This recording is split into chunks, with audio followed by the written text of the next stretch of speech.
This episode of Shockwaves is sponsored by Universal Studios Hollywood's Halloween Horror Nights. Immerse yourself in a living, breathing, three-dimensional world of terror. Now through Saturday, November 5th. Be taunted and terrorized tonight.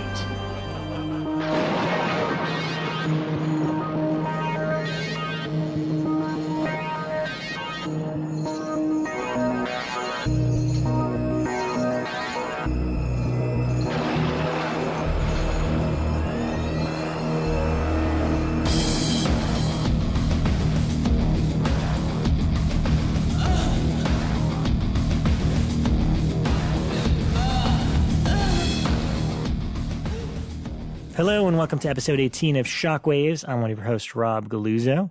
Sitting with me on the deep end of this table is Mr. Elric Kane. What's up?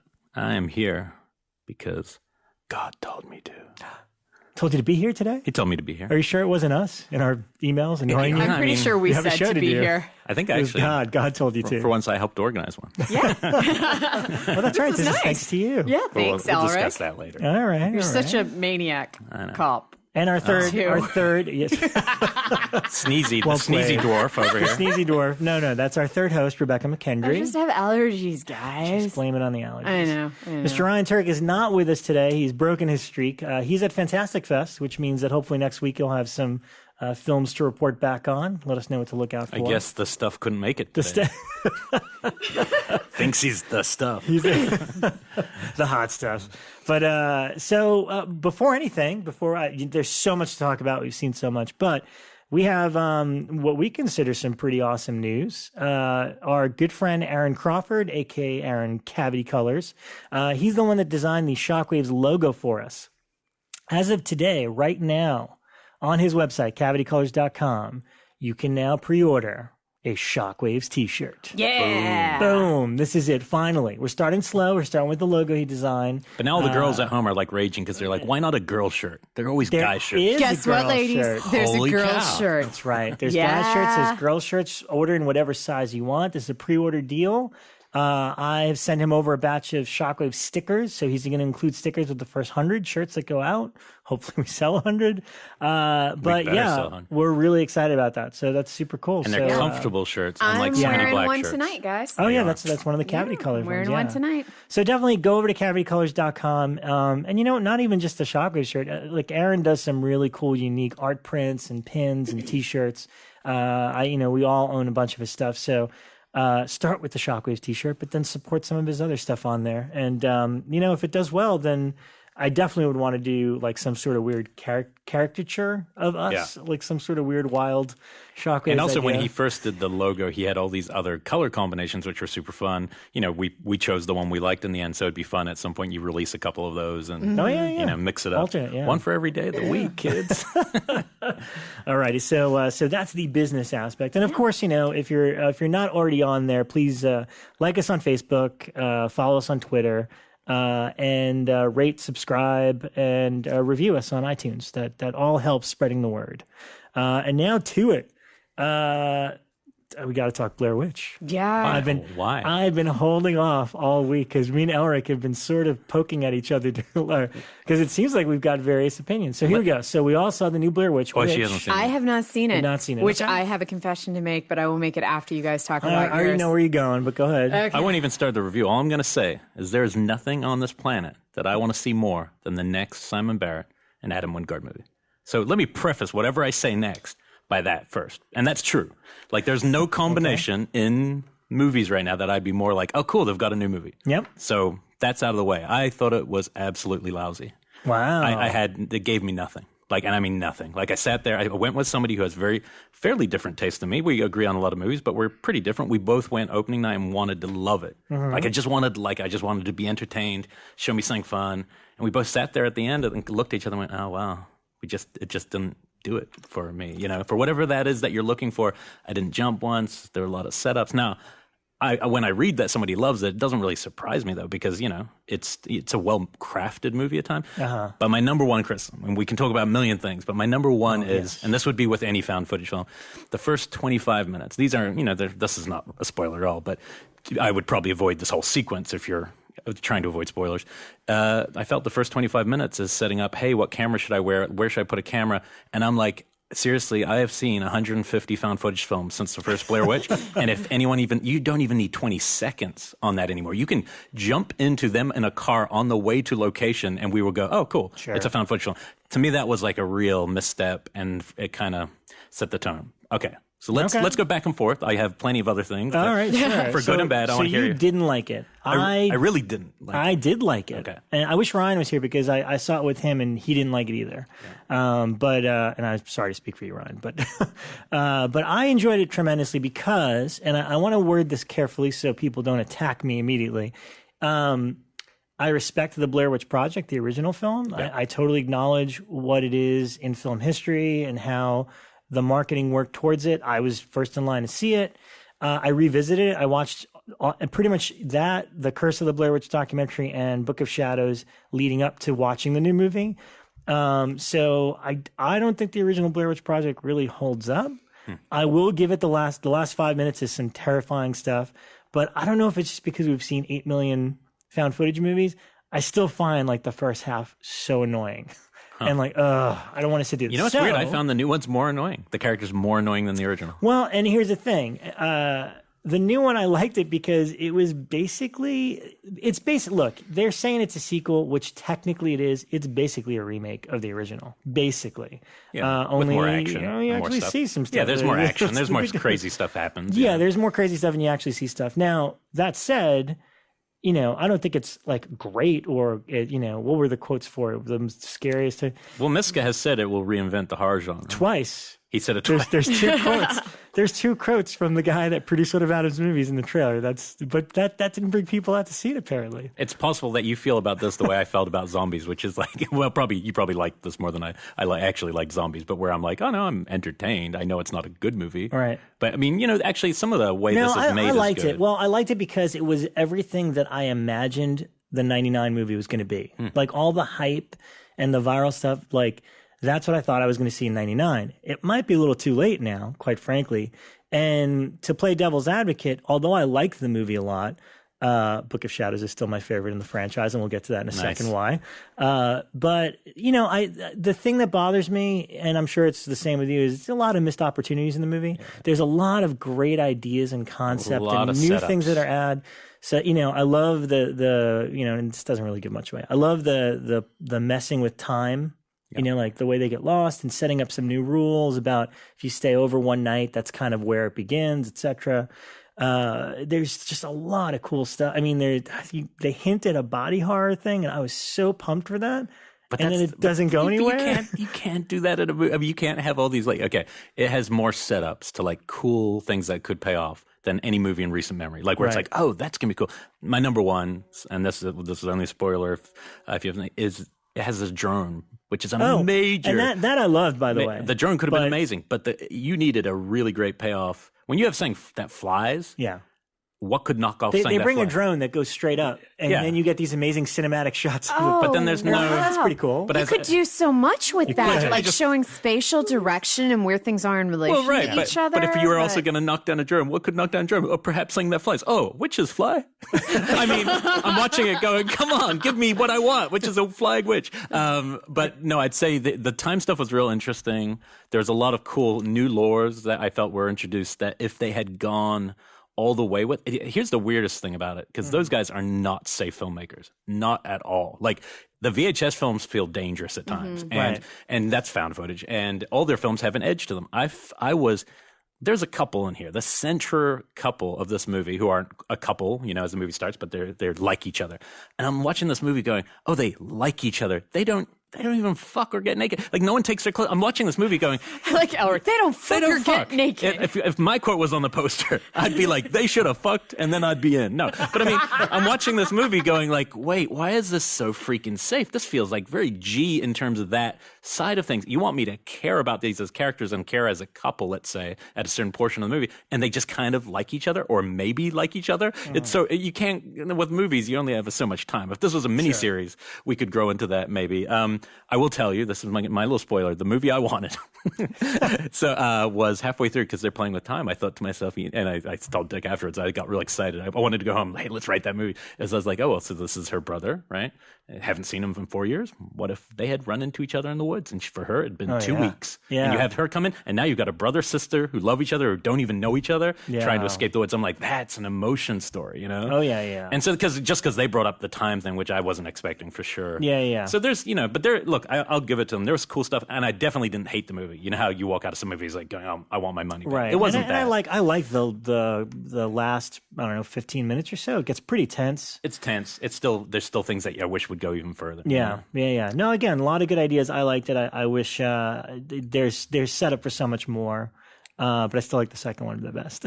I dig that. And a lot of people. Here's the thing, because again, I revisited all of them, and the second movie, Book of Shadows, completely out of context as a horror movie, is for people that don't like the Blair Witch Project. Yeah, the first 5 minutes. The first 5 minutes is a great satire, taking the piss out of the popularity of Blair Witch. I may rewatch that. I hated it at the time. So but then worth it becomes a horror movie about people being in a situation where they do something terrible and having no recollection of it. And to me, that's a great premise for a horror movie. And it didn't exactly work because Joe Berlinger, who's more well-known as a documentary filmmaker, and he did the Paradise Lost movies. I think that's why it was weird, you know. But, I mean, it's somewhere in the vaults there. And I wrote about this week. Somewhere in Lionsgate is his original cut, because they came in at the last minute and added like these gore sequences and violence and stuff. And he had a much more traditional version of the story, which he has gone on record saying, look, you might still hate it, but at least I could defend my original director's cut because that was exactly what I set out to do. Whereas what they put out, they threw a Manson song and there you go, the soundtracks, that sort of deal. I know it exists because when I was at FearNet, right at the end there, one of our programming people went over to Lionsgate, asked them for a DVD, got it, watched it, and started trying to arrange airing it as an exclusive on FearNet. And it was pending Berlinger's approval if he would let us show it. And then FearNet went under. So that has been long since forgotten. But the point is, it's there. It's in Lionsgate. Yeah. And that's the biggest bummer about this movie not doing well is I would have hoped that, because some people, I was at a bar last night talking about the movie, and everyone's like, I just wanted it to be like the way Alien is to Aliens. He's like, why can't a whole bunch of people just go in the woods and try to fuck up this, this witch or whatever? Right. I'm like, that. Actually, a cool. search party going missing would be cool. Yeah, like you get like 20 people and they're all going through with the flashlight. That'd be cool. Yeah, there's a lot you can do. But anyway. A lot going on. I had my, I was going to go see it on Friday night, but there are two main factors in it. One, I don't handle found footage very well in the theater. I'm one of those people who gets like weird motion sickness. Yeah. And if it's a basically stationary camera, something like The Visit, I'm usually okay. But the first Blair Witch, I remember being like, I'd have to look away from the screen pretty regularly to keep myself from getting like a bad headache from it. And then once the reviews started rolling in, it's hard to say, okay, I'm going to justify what would ultimately be after parking popcorn, babysitter, and tickets like $75 on something that people are kind of saying isn't so good online. Yeah. So I will see it eventually. And after listening to you guys talk, I'm thinking I might have to see it now. It might be worth the price to go ahead and check it out. I remember the argument about the first one being a little too like shaky or whatever. Right. This is definitely crafted like, it's still found footage, but the drone shots, it's like, it's crafted more like a movie than any other found footage movie for the most part. Yeah, there's certain sequences that double down on the found footage in a cool way. Yeah. The last one that really messed me up, As Above, So Below, I saw in the theater, and that one, like, I left with the worst motion sickness That one's pretty headache. dizzying, actually. Yeah, it was really dizzying. There was John Squires wrote that interesting article today talking about how it wasn't a bomb, talking about the budget being $5 million, that it had already broken even. But it remains to be seen because people who don't work in the industry have, in LA, you hear always about the business side. And the one thing I've always seen whenever I've been at companies, I remember when I was teaching Relativity, the head of the school came and he would teach about budgets and advertising costs. And he's like, literally, you could spend, you have a $5 million budget and spend $50 million advertising. And I think that and you have to factor that in and whether a film's going to be considered a bomb to a studio. So I think somebody was saying it was about 25 to 30 million. Yeah, just seeing how much they papered Los Angeles, I'd say that the print and advertising budgets were well beyond I'd say about 20 That's just million to 30 amazing to me million. that they'd spend that much money on the advertising, like more than the actual production. No, I mean, this is just, how it is. I It's think crazy. that's, I think your next was a really good example of that, where they bought this movie for what in Hollywood is a very low amount, but then dumped a huge amount on the advertising. That thing was everywhere. And it didn't work. Yeah. Unfortunately. Well, I mean, it worked to a degree with your next. But not, I mean, the film would have worked better had they just gone off the buzz and released it straight much, away. yeah. You know? Honestly, I mean, it's tricky. We It's talk not a from this bomb, but it's position. not considered a huge success. But I Next, think that kind of the model that's all following after is Paranormal Activity, where it's the film made on a shoestring and then millions of dollars of advertising applied, nets of profits. Yeah, Right. This will. I'm sure this will make its money back. Oh, so, yeah, so I'm not. sure. I'm not gonna. It's definitely not going to be a bomb. So people shouldn't think that horror's dead. That's totally horseshit. Oh, yeah, it's the ridiculous. bomb thing's horseshit. Look, it's a remake of a movie. So even if it had failed, horror still wouldn't be dead because original horror is always going to sprout up. Sometimes remakes get old and stale, and sometimes it's too long to wait. You know, I think that's something we should discuss at length sometime. Like sometimes it's just you waited too long. I think so, because you know what, I was talking to a friend at Lionsgate about it because she really wanted to know my thoughts and why. And again, it's like depending on what age you are, what Blair Witch means to you. You know, because we were with we had a kid with us who loved it. She never heard of or seen the original Blair Witch, so it was fine. So all right, so what else did you guys see? Because we got an awesome guest coming on. Yeah. And I can't contain my excitement. Go ahead, Elric. I got to give a couple of these just plugs. I just listened to today. I'm driving, listening to podcasts. The Friedkin episode of Mark Maron. What I wrote a tweet saying this is actually my favorite episode of any podcast in the history of podcasting, and it's not because of Maron. Right. Friedkin is such a great guest on that show. It's like everything I've ever wanted to know is answered in that podcast. So seek it out immediately. Just a couple quick ones. Rewatched Elephant Man for the first time in probably 20 years. It's one of the only maybe 2 or 3 films that I know can make me cry no matter what. Yep. But what was so cool about seeing it, it's a Blu-ray and it's from Canal, so I'm not sure if it's an all region, but it's not American. Yeah. It's gorgeous. But what really struck me this time is if you're doing a Universal monster run this Halloween, like you were talking about, there are certain sequences that are directly out of that. I mean, is a direct Frankenstein references in it. It really struck me this time through a lens of being a Universal monster movie, but with even better filmmaking and better payoff, like more emotional payoff. So that was a lot of fun. And a couple that are related to our great guest that I had never seen. So I won't go in depth on them because we might touch on them.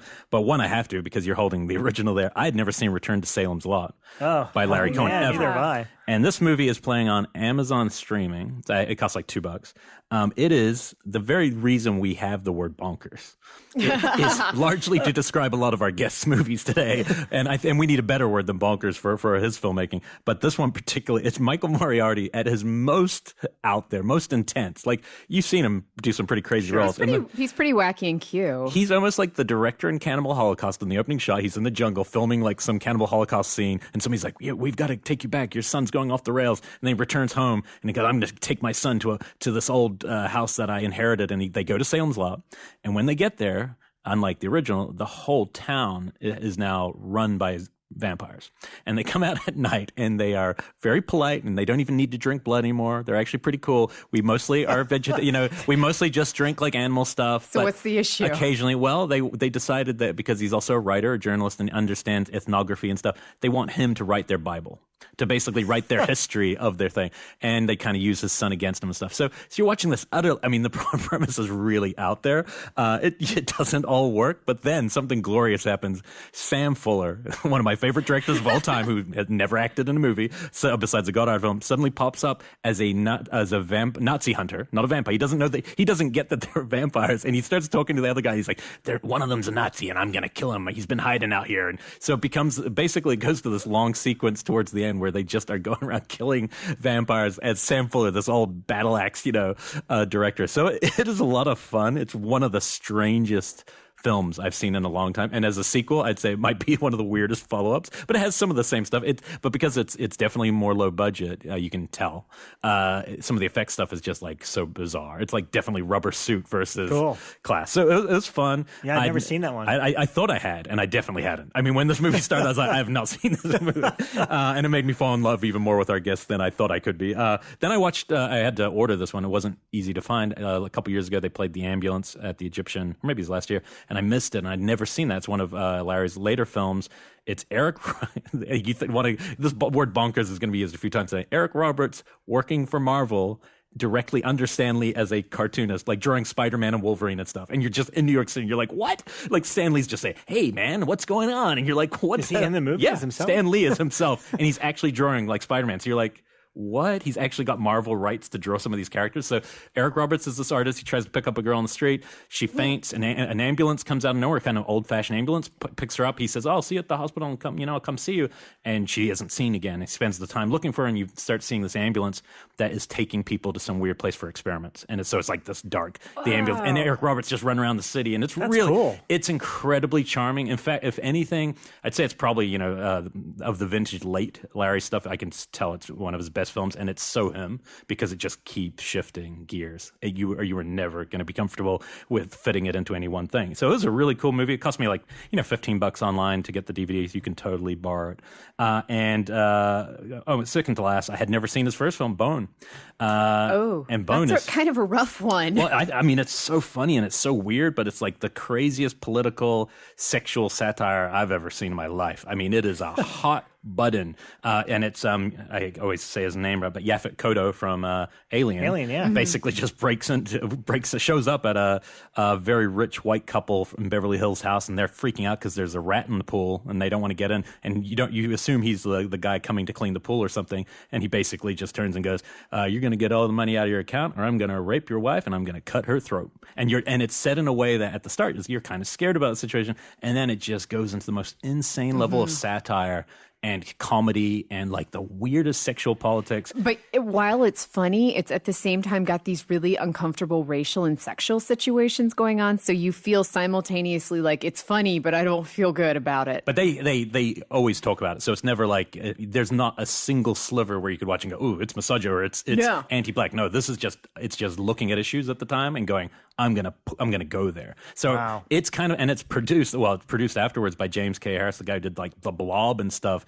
So the guy who picked it up and distributed it. So there's some interesting stories there.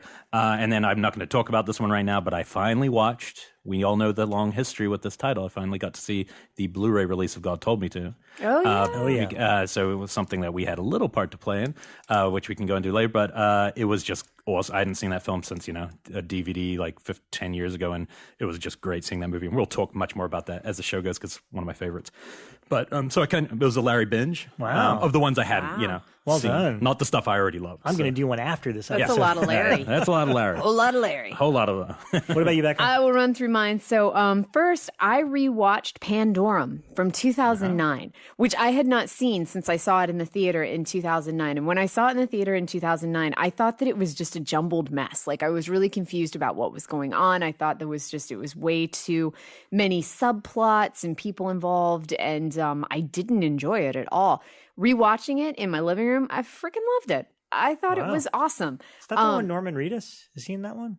Am I thinking of the wrong movie? I think it's a guy who looks like him as one of the main characters. It's Dennis Quaid. Dennis Quaid is in it. He's like the main guy. It's kind of like a punk. If I always remind me of a punk. It's like cyberpunk Event Horizon. There's a lot of tubes, a lot of metal stuff involved.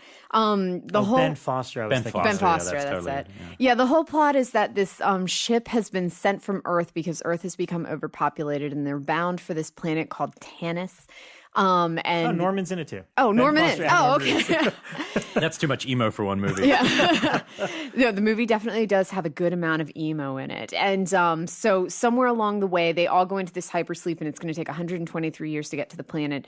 But then some shit goes wrong, and some of the crew wakes up. But when you wake up without completing your full sleep thing that they put you in, you get this kind of insanity that they call Pandorum, where you start to see shit, and then you realize that there's all these monsters on the ship, and at first they don't realize if it's real or not, and then it kind of goes from there. And it still definitely has this kind of twisting, following all these different characters with all these different subplots, but at the same time, this time I absolutely loved it. Wow. So I kind of recommend rewatching Pandorum. I just want to go back to the fact that you just said shit. I know, right? Followed by the word monster shit. monster shit.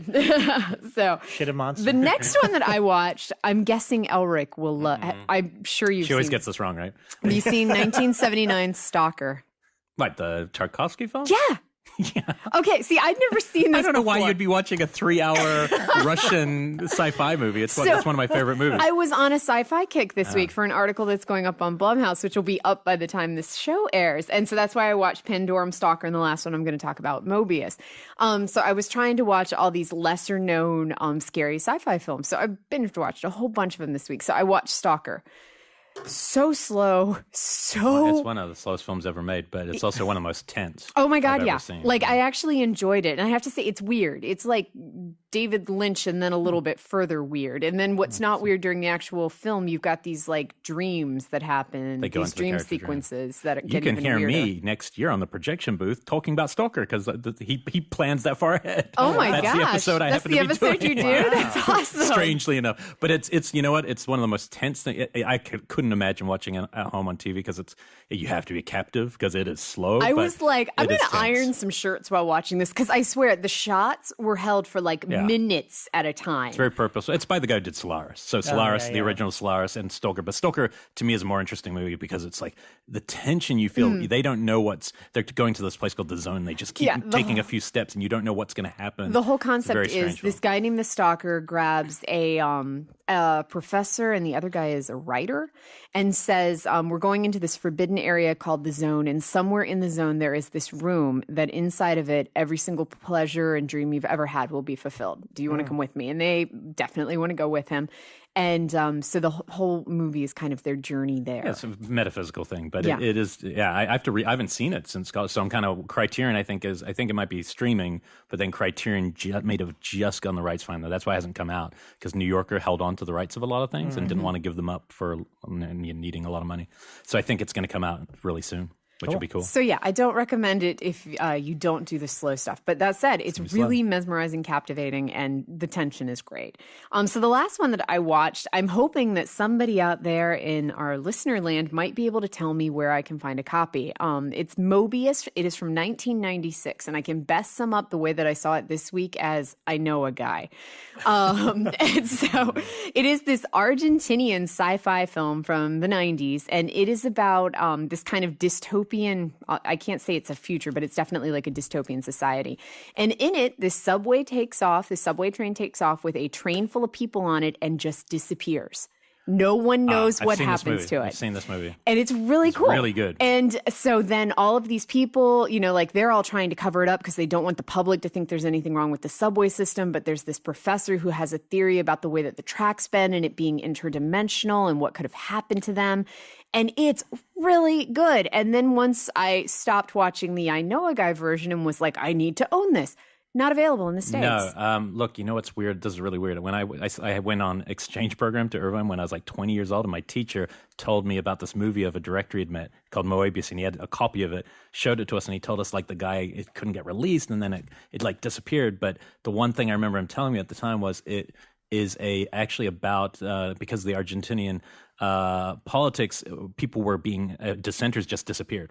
So if you were against the government at a certain point in the 60s, 70s, or whatever, you just literally disappeared, and no one. There's like a whole lost generation of people who just don't know where their and it was parents actually are. called disappearing. Right. So this is like you've got the sci-fi movie as a metaphor for disappearing.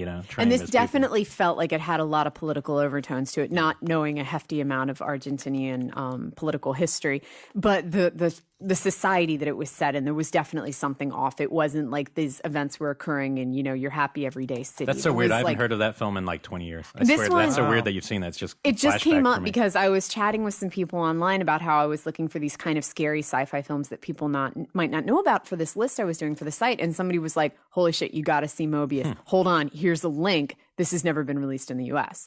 And I want to have a copy of this. I want to check it out. It's so good. Yeah, I'm curious if you made anything since. Yeah. All righty. Well, I'm just going to shoot through mine really quick because Blair Witch was the main thing I want to talk about. But speaking of Blair Witch, and also we can address this finally. So I went back and watched the original Paranormal Activity just because I think it's really funny when we joke pretty candidly on the show a lot anytime a Blumhouse title is mentioned. But just to clarify, I have only seen the original Paranormal once a long time ago. and I really didn't like it, so I've never seen the other movies. And they're all perfect. Yeah, right. Especially Ghost Dimension. So point being, there's no bias here. We either like it or we don't. You know, it doesn't matter if we made it here or not. But point being is I went back to watch it because, again, I don't know if it was because of all the Blair Witch stuff happening and like, you know. Also Peele, remember? Peele was talking, when he talked about it, and I was like, why would he let me give it another chance. Now, you have to remember that to give context, I saw a really, really early cut of it, like long before it was picked up by Blumhouse. I know it was Uncle Creepy, Steve Barton over at Dread Central had gotten it from Oren, the director, and was really like pushing this movie. He's like, guys, this is going to be a big deal. So I got a video of it very early, watched it with some friends in a basement, and really they were the ones joking the whole time. So it completely took me out of it. It just didn't work for me when I saw it. And also the ending was really, in the version I saw, was really disappointing. They completely changed the ending from that first time I saw it. So watching the movie again now, you know, I get it. It's fun. Like I hit all the lights, got the sound up. It's fun. I don't really get into it too much because, you know, the guy antagonizes the demon/ghost, and I'm kind of like, well, serves you right. Because if it was just happening randomly, like in a movie like The Entity, then you're kind of like, oh my God, that's scarier to me because you have no control over what's happening. Right. But I don't know. I thought it was fun, and I get people I get why people enjoy it. I still don't think it's like one of the greatest. You know, have you seen, what are the sequels have you seen? None. That's it. I just went back and watched the original. Man, I really want to hear you see 3. Well, yeah, I have them all, so I'm gonna now for the Halloween season truck forward and see how I feel about the sequels. They get better. 2, and that's 3, why I hear 3 is really great. 2, 3 both good. Is 4 the one that's 4's off. That one gets, that's got 4 the other you worst. Like Blair Witch, it has some setups that are just terribly not paid off. Right, and then the one that you like, it's the like marked golden. ones, Should be Criterion Collection.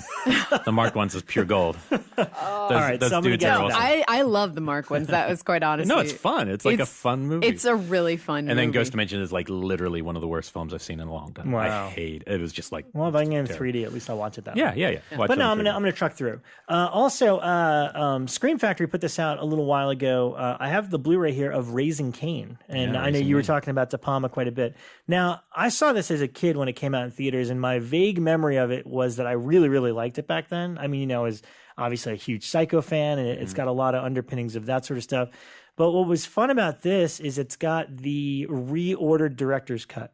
So I watched that, and I think it's a far superior movie. It's still not, you know, it's still not like, you know, De Palma at his best, but it's a much better film watching that way because it's structurally, I get it. It's very De Palma watching the director's cut because he wrote the film too, and it was re-edited based on his original script. So it's kind of like the way things get revealed in it are almost like, let me see if I can pull another outlandish twist at you. And then here's another one. You might be able to see some of these things coming from your vague memory of it, but it definitely plays like a much more over-the-top De Palma style thriller. Is the quality the same? They use the same HD transfer to just re-edit it into the original maybe I'll watch script that, because I haven't seen it. That's worth it. And then immediately after, I tried to put on the theatrical because I'm like, well, let me see how different it is. And it, like, the theatrical's kind of a mess. Like within the first 10 minutes, there's so much already completely out of order that I'm like, oh, no wonder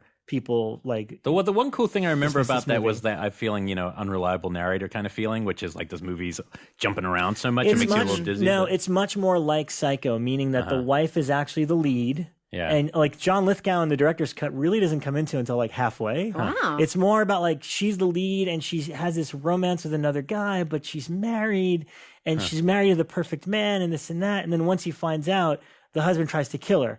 And then it unfolds, wait a minute, who is this husband? He's got a twin brother.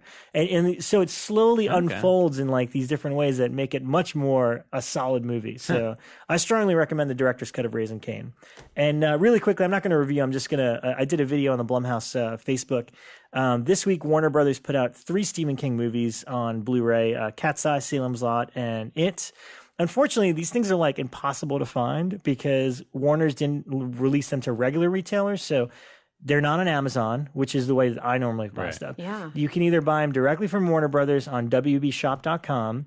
And I believe Best Buy has them, although every Best Buy that I know of, everybody's been saying online they can't find them physically.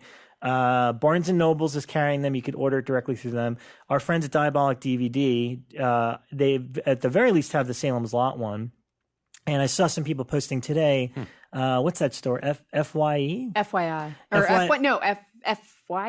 We don't have those here. So anyway, No, that hold store, the FY whatever store, if there's one near you, apparently they're carrying them too. It's not unheard of. A couple of months ago, Universal had done.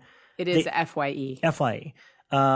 Universal had put out 4 comedies. It was like The Burbs and Money Pit and all that. And they were Best Buy exclusive for 2 months. So Amazon didn't get them until 2 months later.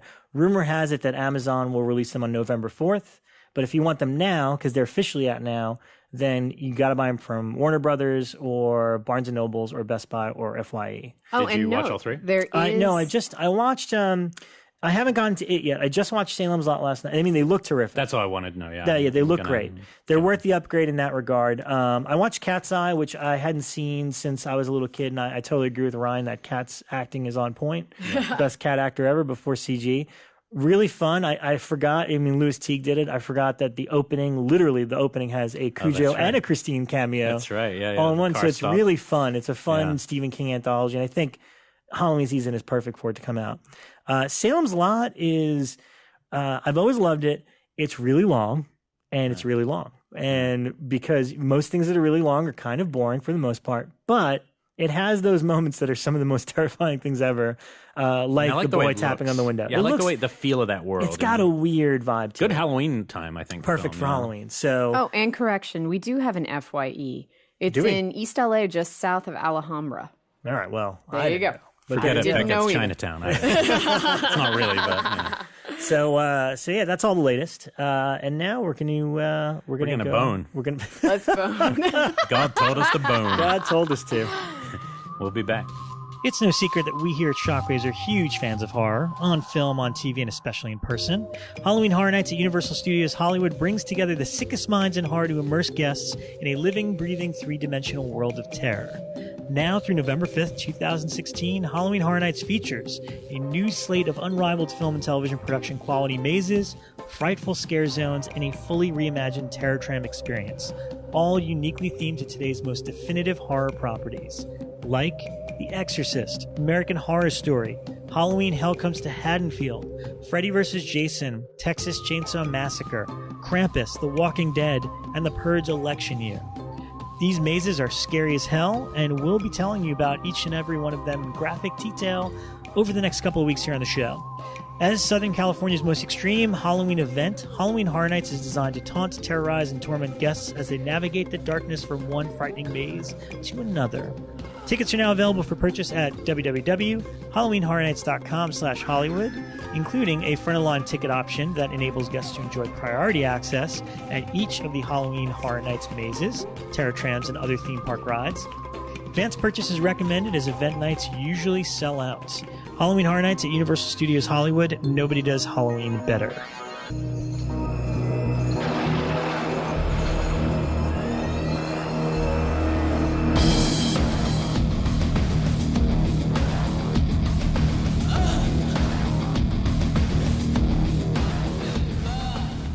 Well, welcome back to the show, and boy, are we excited, because this is what the career that this gentleman has had in the industry is really something to marvel over, and definitely one of the guests that we've wanted to have since the inception of the show. So welcome, Mr. Larry Cohen. I'm marveling over my career. Don't bother me. Well, no, seriously, welcome to the show. Elric was just talking, you guys were talking about the events that you did at his cafe, which I thought was a lot of fun. Not only did you do a script read of one of your unproduced scripts, but you did what was the writer's workshop? Yeah. For a couple nights there? It was like over a couple weeks, because he gave us a scenario and everyone went away and came back and read them. I gave everybody kind of an assignment. Yeah. I gave them all the same premise, and they, and they all went off and wrote it, and then they came back the following week or so, and then we had actors. Yeah. And the actors actually acted their scenes out for them. Yeah, if I had been a better businessman, I would have kept that going. That would have been that was almost reason enough for me to keep failing at business. We were ready to keep charging these people when you went out of business. Exactly. It was terrible. But me and Larry aren't going to be in talks for Jump Cut 2. We're this part of it. Oh, you're excited about the new cafe. That's why he's here today. I'm ready to go. Yeah, he's good. He's dressed for success. I love this shirt. I'm going to be waiting on tables too. I got to pick up a little money out of this. Well, we're at the right place. We're at Blumhouse, House of Blum. The House of Blum. and really, thank you so much for coming down. And we're going to delve into some of your writing career, into your movies and stuff like that. But pretty much where we like to start is at the very beginning in terms of where we've developed our love of movies. And I don't really know much about your background other than you're from New York originally. Yes. So when did you fall in love with movies and the whole creative process revolving around movies? I mean, as a kid, did you just go to the movies regularly, or? Of course, that's what we did in those days. There was no television, right? So we either listened to the radio or we went to the movies. And in those days, the movie theaters they changed every week. People don't realize that in those days, the big movies opened on Wednesday and closed on Sunday. They played for 5 days. Then Monday and Tuesday was Charlie Chan, Sherlock Holmes, Boris Karloff. The Monday and Tuesday movies were the B movie nights, but the A movies played for only 5 days. And then the following week, another big movie would open, whether it was Clark Gable or Humphrey Bogart or whoever. That's what happened. The movies changed. And if you wanted to see the movie and you missed it, you had to go to another theater further away and possibly catch the movie the following week. But I was there every week to the movies. I had to go and carry groceries in front of the A&P till I got 25 cents or something, and then I could go to the movies, which is what I did. I remember a line that you said at Jump Cut that stayed with me because the script you had read there was called The Movie House, and you said something like, my mother dropped me off at the movie theater and she never came back to get me. That she dropped you off as a child and never got you or something. Well, they moved, yes. I like that analogy. When the ushers finally threw me out, I went home. They weren't there anymore, so I went back to another movie, that's all. And just stayed, I stayed at the movies until I was 18 years old. And it paid off. And I remember talking to Joe Dante at one point when he was around that 42nd Street. It was a lot more dangerous, and that's probably like 20 years later. I didn't hang around 42nd Street. Joe Johnny hung around 42nd Street, and I don't want to go into any of the sordid details. But I had a friend who told me that a friend of his went to 42nd Street and sat in the New Amsterdam Theater, which is now a big, beautiful Disney theater. They play the Lion King and stuff. And it had been a great theater at one time with the Ziegfeld Follies. But then it fell into repair and became a movie theater, a double feature, kind of a grindhouse. This guy he knew went there and sat in the theater, put his feet up on the seat in front of him. By and by, a man came and sat right down by his feet. And as the movie was progressing, began untying his shoes. And slid one of his shoes off and began massaging his foot. Oh, wow. And this guy liked it. I guess that's why I went to that theater in the first place. Wow. And then the guy unlaced the other shoe and began massaging his foot. And then without warning, he ran out of the theater with the guy's shoes. Oh, wow. So it was a slow seduction. This was a common practice at the New Amsterdam Theater. Usually people coming out without shoes all the time. So that's how Bill Lustig got started, huh? Yeah, it's a shoe thief. Bill has a closet full of shoes. Other people's shoes. Last time I went to the New Amsterdam Theater, it was such a tough theater that the uniformed security guard was walking up and down the aisle with a baseball bat in his hand. Oh, my God. Now, I'm not making this up. Yeah, that's great visual. So there you are. Do you remember the first movie you saw that when you were young that felt dangerous or scared you or just felt like something that maybe you shouldn't have been seeing at that age? No. No, just all of it. No, I love the movies. I love the movies, and I used to sit through the movie twice sometimes. Oh, wow. You got to understand, when you went to the movies back in those days, people did not go to the movies at the beginning of the show. Whatever time they arrived at the theater, they'd buy a ticket and go in. Then you had a uniformed usher with a flashlight would show them to his seat. The movie would be in progress, and they would watch the movie, and then the second feature, which was usually a co-feature, and then you'd hear them say, "Hey, this is where we came in," and they'd get up and go home. Unless they really liked the picture, then they'd stay over. But, they didn't clear the theater after each show, so it was continuous. So whenever people got there, they just went in, and then they stayed till they wanted to leave. And the first time they stopped doing this was when Alfred Hitchcock put out Psycho, and they wouldn't allow people to go in the theater once the picture had started. But up until that time, everybody just showed up when they felt like it. It was very democratic. Do you remember seeing Psycho in the theater at that time? I saw it at the Pix Theater on Hollywood Boulevard when I was first out here, and it was pretty scary. But unfortunately, I was staying at the Montecito Hotel, which was a theatrical hotel, and Martin Balsam was staying there, and he was in the picture, and he told me the whole ending of the picture at the swimming pool one day. He broke Hitchcock's rules. Yes, I'm afraid it's true. Now, you went to film school right when film school was just starting to become a thing, correct? Film school? Wait, What? You gotta be There kidding. couldn't have been a film school back then, right? I went to City College. That's what I'm talking about. And City College had a documentary film class. Okay. And so you learned about documentary films. You edited a little. There was only one really good teacher. His name was Gene Milford, and he was a wonderful film editor. He'd edited On the Waterfront for Kazan and all of Kazan's films. Wow. He was Kazan's #1 editor, and he taught a class. And I learned about editing from him, but I didn't learn anything else from anybody else because there was nobody teaching there who really knew much. They were all people who hadn't achieved much in the industry, but they had a job. Nobody else was having film classes in those days. Mm-hmm. There was only a handful of books in the library about motion picture making. Today there's thousands, but in those days, except for Arthur Knight's book, The Liveliest Art, and a couple of others, there was nothing else. And Arthur Knight came in and taught a class, and he actually invited Otto Preminger to come in. This was a big moment because Otto Preminger was a famous director. He had directed Laura, Exodus, big pictures. So he comes in to speak, and the first question is from Kurt Herschler, one of my friends, who starts to tell him that he's a second cousin to Otto Preminger. And Otto Preminger couldn't have cared less, so he left. That was the whole class. Oh, wow. Otto Preminger was gone in about 8 minutes, and he had been driven out by a stupid kid asking him personal questions instead of about funny. movies. So that was a very aborted session, but I learned a lot from that. Don't go to college. Go out and make your movies.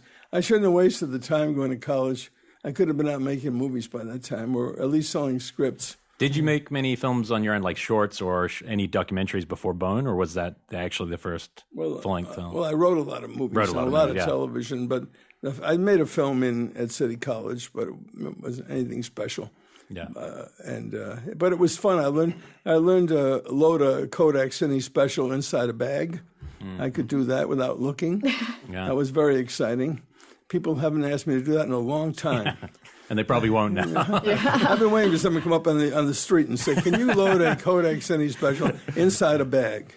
And I said, "Have you got a bag?" No, but that was the way it was. That's what I learned at City College. Did anyone in any of the classes kind of teach you that you should produce your own work? Because I think you were pretty unique besides maybe Corman, but even unique to Corman because you wrote, directed, and produced. You wore all the hats to make your work.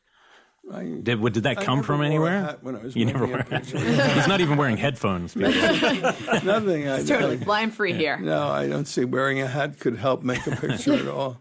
Although Spielberg usually wears a baseball cap. Yeah. That's probably the secret of his success. If I wore a baseball cap, I would have had a lot more success in the motion picture business. Hey, look, you're ended up at this table, sir. I know. But, don't deride our quality. But Mr. Blum isn't here. He's not. We sell it big. We always tell people who'll be here. I like you people better, to tell you the truth. Aww. But because that wasn't really a thing. I mean, I think maybe Melvin Van Peebles with his first one. I remember he kind of wore all the hats, writer, producer, director. But it didn't. I mean, it seems like that must have taken a hell of a lot of energy and ingenuity to pull that off. No, it was much easier because you didn't have to deal with anybody. Right, but you still have to find the money. The most wonderful thing about making movies my way is you don't have to deal with anybody at all. As a matter of fact, in the course of my movies, later on, we had to, because of the union regulations, I had to have production managers and assistant directors, which I didn't have in the early films. because I didn't need them. Right. I didn't want them around. I didn't want anybody on the set that had any authority but me. But later on, I had to have assistant directors and, ADs and producers. And I used to say to them, you don't have to come in. Why don't you take a couple of weeks vacation, and I'll send you your check at the end of every week, and you don't have to show up. And so they would. They'd go away, take a vacation, or get another job, and I wouldn't have to have them around, and I could make my picture in peace. Because very often these people are spies. They report on how the picture's going. They tell the backers things, and they interfere with the actors. An actor would get all upset, and I would say to him, "What's the matter with him? Why is he unhappy today?" And so I'd finally take the actor. I say, "What's the matter today? Why are you behaving this way?" He says, "Well, I asked them if they would send a car to pick up my mother at the airport over at LaGuardia, and they said they wouldn't do it." And I said, "But all these drivers are sitting around doing nothing." He says, "Yeah, but I asked so-and-so." So I said, "Well, don't ask anybody anything. Of course we'll go pick up your mother." And that's it. The actor was happy after that. But it's all these petty things that people do on the set because they want to exert some power. They want to prove that they have some authority, even though they don't. So I always say to the actors at the beginning, don't ask for anything from anybody but me. No matter what it is, come to me. I have plenty of time. I'll take care of it. Don't ask anybody else. And, of course, many times the actors say, it's so nice to work on your pictures with you because we know who's the boss, and we don't have to deal with anybody else. So that's the way I like to work. You go on a movie production office, which we never had anyway. I never had an office. The office, wherever I was, I had a bag with the checkbook in it. That was the office. Anybody wanted something, they came to me, I wrote them a check. I'm not too busy, I'm directing the picture, but I'll write you the check and give it to them, and they go away. It's all done. No discussion. No dealing with anybody. So, that was the way I liked to do it. And I made friends with even the Teamsters when I had to have them later on in life. And I didn't want them, but once I got them, I was friendly with the Teamsters. I talked to them. And most of the directors will not talk to people who they consider to be beneath them, And so there's a strata on the set of authority where I talk to everybody. So I'd make friends with the Teamsters, and then they'd say, "Hey, Larry, you don't want to eat that food with the crew. We bring our own grill and we make our own steaks and lamb chops. You can eat with us." So once in a while I'd eat with them, and I'd say, can we do anything for you, Larry? Can we do anything? I said, "Yeah, my kids get out of school at 3 o'clock. Go down and pick my kids up at school and bring them up to the set." So they'd go and pick my kids up and bring them up to the set, or they'd take my wife grocery shopping, and I'd come back afterwards, because they had nothing to do all day once we started shooting. And so everybody had a good time and they got along.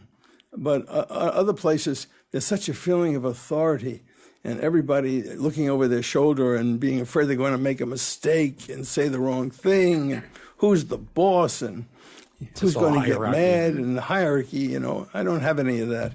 And it makes making pictures really easy, particularly when you're making people work 20 hours a day. Now, how did you get the first one off the ground with Bone? How difficult was it because obviously once you have some success, I imagine finding investors isn't as hard, but I imagine that first film was pretty difficult to get going. Well, I had written a lot of movies, as a writer. First of all, I wrote television, and I wrote live TV in New York, and, there were shows like Kraft Playhouse, U.S. Steel Hour. I even did a U.S. Steel Hour, which was autobiographical, in which I was played by Keir Delay, if you can believe it. You can see the resemblance. Star of 2001, playing me. Yeah. I'm sorry, Larry. Yeah, I cannot see it. It was wrong for the part. Yeah. But so I did all these live television shows, and then I started doing a TV series called The Defenders, which was the Emmy Award-winning show back in those days. And I did that for about 3 years, and then I started doing movies. So, and after I wrote movies for a while, I started saying to my wife, "This is a terrible career. You write these really good scripts. They bring in a director they screw everything up, they change things, and they make a lousy movie out of it. So she said, well, why don't you direct your own movies? And she bought me a director's finder, which I enjoyed getting, but I never used it on the set, really, because people make fun of you if you have the director. If you look like pretentious like that. So I said, all right, I'm going to make my own movie. I got to get my money from someplace. So I went to see this guy named Nick Vanoff. He was a television producer. He produced The Hollywood Palace, a show called Hee Haw. He'd made a lot of money. And I said to him, you know, I got this script. He read it and said, this is kind of interesting. What do you want to do? I said, well, I need some money to make the picture. But if you don't get your money back, I'll write you a free script. So he gave me the money. $85,000 was the seed money. And I made the picture. And I got the rest of the money when I was finished for completion and from another entity. But meantime, Nick never got his $85,000 back. And he was such a gentleman, he never asked me to write the script either. So, so that was very nice. Were you watching a lot of movies at the time, like things like French New Wave and stuff? It's because it's a Bone's edgy film. It's really in your face. It's very hot button. You know, it confronts issues rather than circles around them. It just goes right into things. Well, it's about racism in America. And, of course, if you turned on the TV today, a couple of black guys were shot down. Yeah, it's the same story. Racism in America is probably worse than it has been in a long time. Yeah. Nothing has changed. But yet Bone is also kind of a comedy. Well, Bone is a comedy. It's a black comedy. Now, you'd have to explain this to the distributor of the picture, Jack H. Harris, from the Blob, a very right? nice man who made The Blob, but is not a real visionary. So I said to him, you know, very nice of you to take the picture on. And he started to advertise it like a black exploitation picture, like a Superfly or Shaft. Or I said, but Jack, it's a comedy. You can't advertise it as an action crime drama when it's a comedy. And Jack said, am I going to stand in the aisle and tell people not to laugh? I said, but Jack, they pay money to see an action movie and we give them a comedy. They're not going to understand what they're getting. You know, if somebody wants vanilla ice cream and you give them the best chocolate ice cream in the world, they're not happy. They didn't order chocolate. They ordered vanilla. So I said, we got a comedy here. But he put the picture out the way he wanted to put it out. And, you know, people didn't understand it. One of the reviewers wrote, the most unintentionally funny movie all year long. You know, well, that was great. Unintentionally funny. Unintentionally funny. We should take an ad. Unintentionally funny. That's great. Some of the reviews were good. But, you know, Jack didn't have enough money to really advertise the picture. The problem is if you get good reviews, then the distributor has to spend the money to reproduce those reviews in the newspaper. And that means he has to buy a lot of space. And space costs a lot of dough. And these guys who are distributing these movies, they don't have the money to do that. So what do you do with the reviews? If they're not seen by the people the day they come out, they're never seen again unless you have a way of duplicating them in an ad. So Jack couldn't do that. He's a very nice man. I'm still friends with him today. He's 95 years old and he's deaf. But his daughter is worth $4.7 billion. Oh, wow. Yeah, she's Linda Resnick. And they endowed a huge section of the LA Art Museum called the Linda and Stewart Resnick Galleries. And they gave about $37 or $40 million to the. So I haven't gotten anything from them lately, but Jack did distribute my movie, and even though he did a lousy job, we became very good friends over the years. So what can you say? Well, it kicks off this thing, which I feel like your films don't fit comfortably into any genre. They cross all, and it sounds like your love of movies, like the variety of movies. I guess I would call it Cohen-esque just because it does not fit. Like your horror films will always have satire and comedy. You know, that first film's political, but it's funny and it's outrageous. It's Alive, the first It's Alive might be the closest to fitting into any box of, you know, being horror, but it's obviously still satirical. Was making a horror film something that came from a place of passion, or was it more to capitalize on the fact that you might be able to make money back on horror film? No, I just made it because I wanted to tell that story. But I didn't like horror films when I was a kid because there was always a monster, a big bug, or spider or tarantula or something running around. But the people in the stories were always such cardboard figures. And there was always some girl with big boobs, and she was a nuclear physicist. And I never could believe these movies. What's the problem? I could never believe these things because I've dated a lot of girls, and I never met a nuclear physicist. You look like that. Yeah. And so these movies were so stupid that I very hard for me to enjoy them. So, and I don't think I like the very Baroque ones that Universal made, the original Karloff movies and a couple of Lugosi movies, because they were beautifully realized, James Whale, all that stuff. But I wasn't a fan of the day-to-day horror movies. I did like The Thing, Howard Hawks' version, and a few of them like that. But there were few and far between. And when I made It's Alive, it was because I wanted to tell the story of what happens to a family when somebody gives birth to an unusual child or monster child.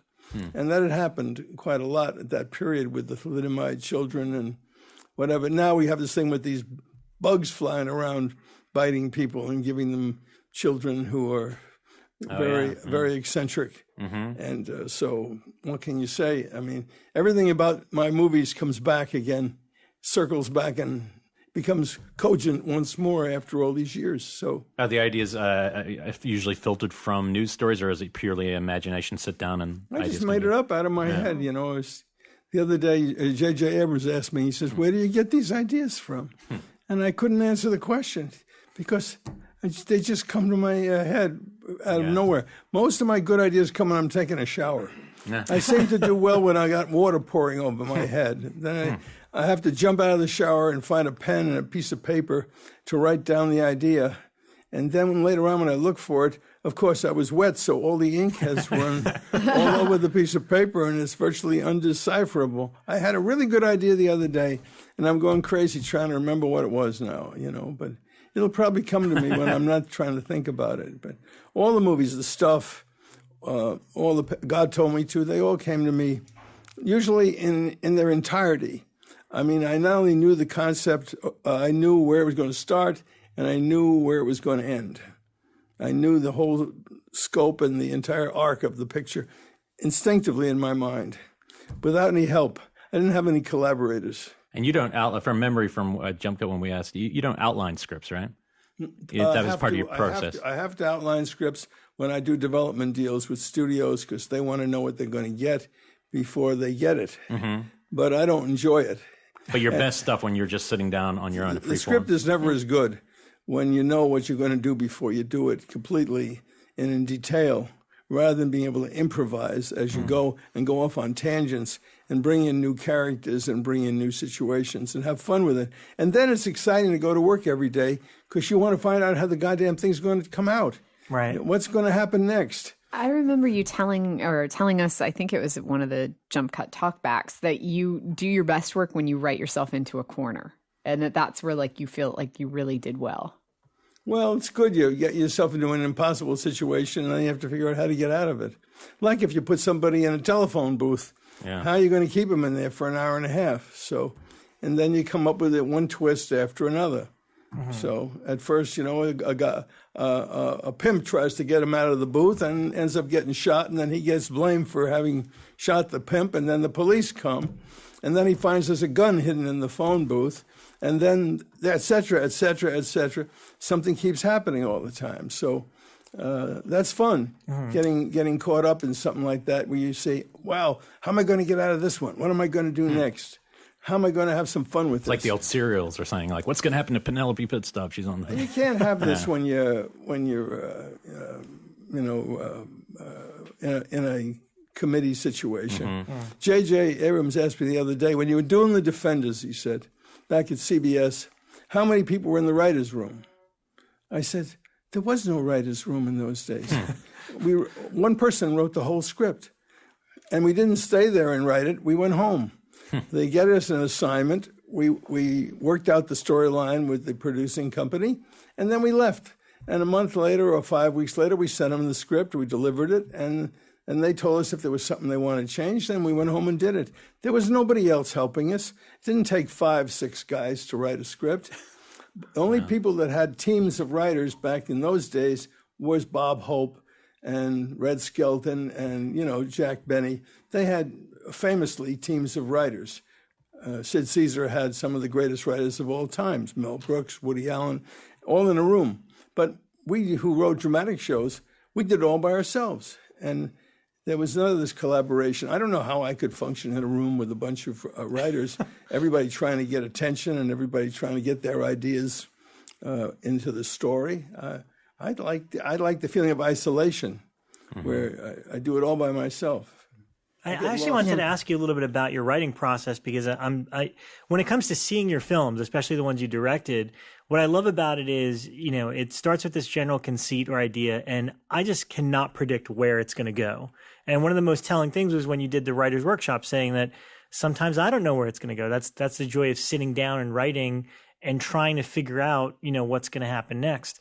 Everybody has a different approach. Was that always your approach, even when you started in the TV days, or did you eventually develop into the idea of, I guess, trusting yourself instinctually that if you're going to sit down and write, you're going to figure out a direction to go? Well, when I wrote television, you had to run an outline past the producers before you got to go ahead to write script. But then when I started writing it, things would happen and carry me off into different directions, and I would follow them and take a chance that the producers would like it. And they always seemed to like it, and they always seemed to be satisfied that they were getting more than they paid for.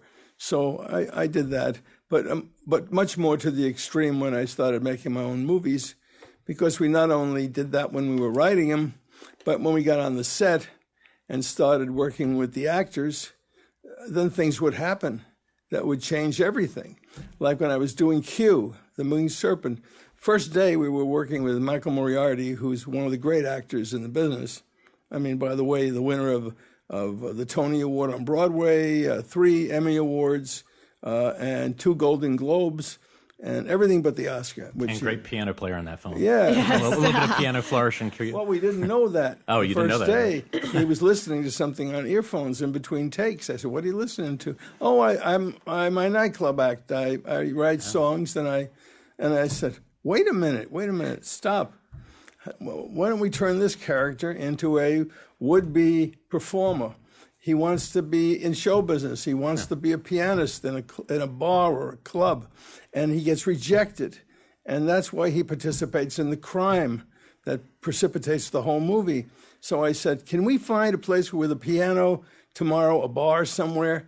And they said, well, what do you mean? I said, well, we're not going to shoot the schedule. We're going to shoot a bar tomorrow, and he's going to be there, and he'll play the piano. We'll hire a guy to be the bartender. We'll bring Carradine in to sit at the counter.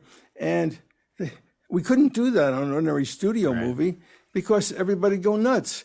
The production manager would be calling the studio saying, this guy's crazy. It's the first day, and he wants to change the whole shooting schedule, and he wants to start writing new scenes. We're never going to finish on schedule. He's going to put us over budget. Let's fire this guy as soon as possible. So the only way I could do this is I do my own movies. So next day we had a nice club, and I think it was the Bitter End in Greenwich Village, which was actually a famous club. Woody Allen started there.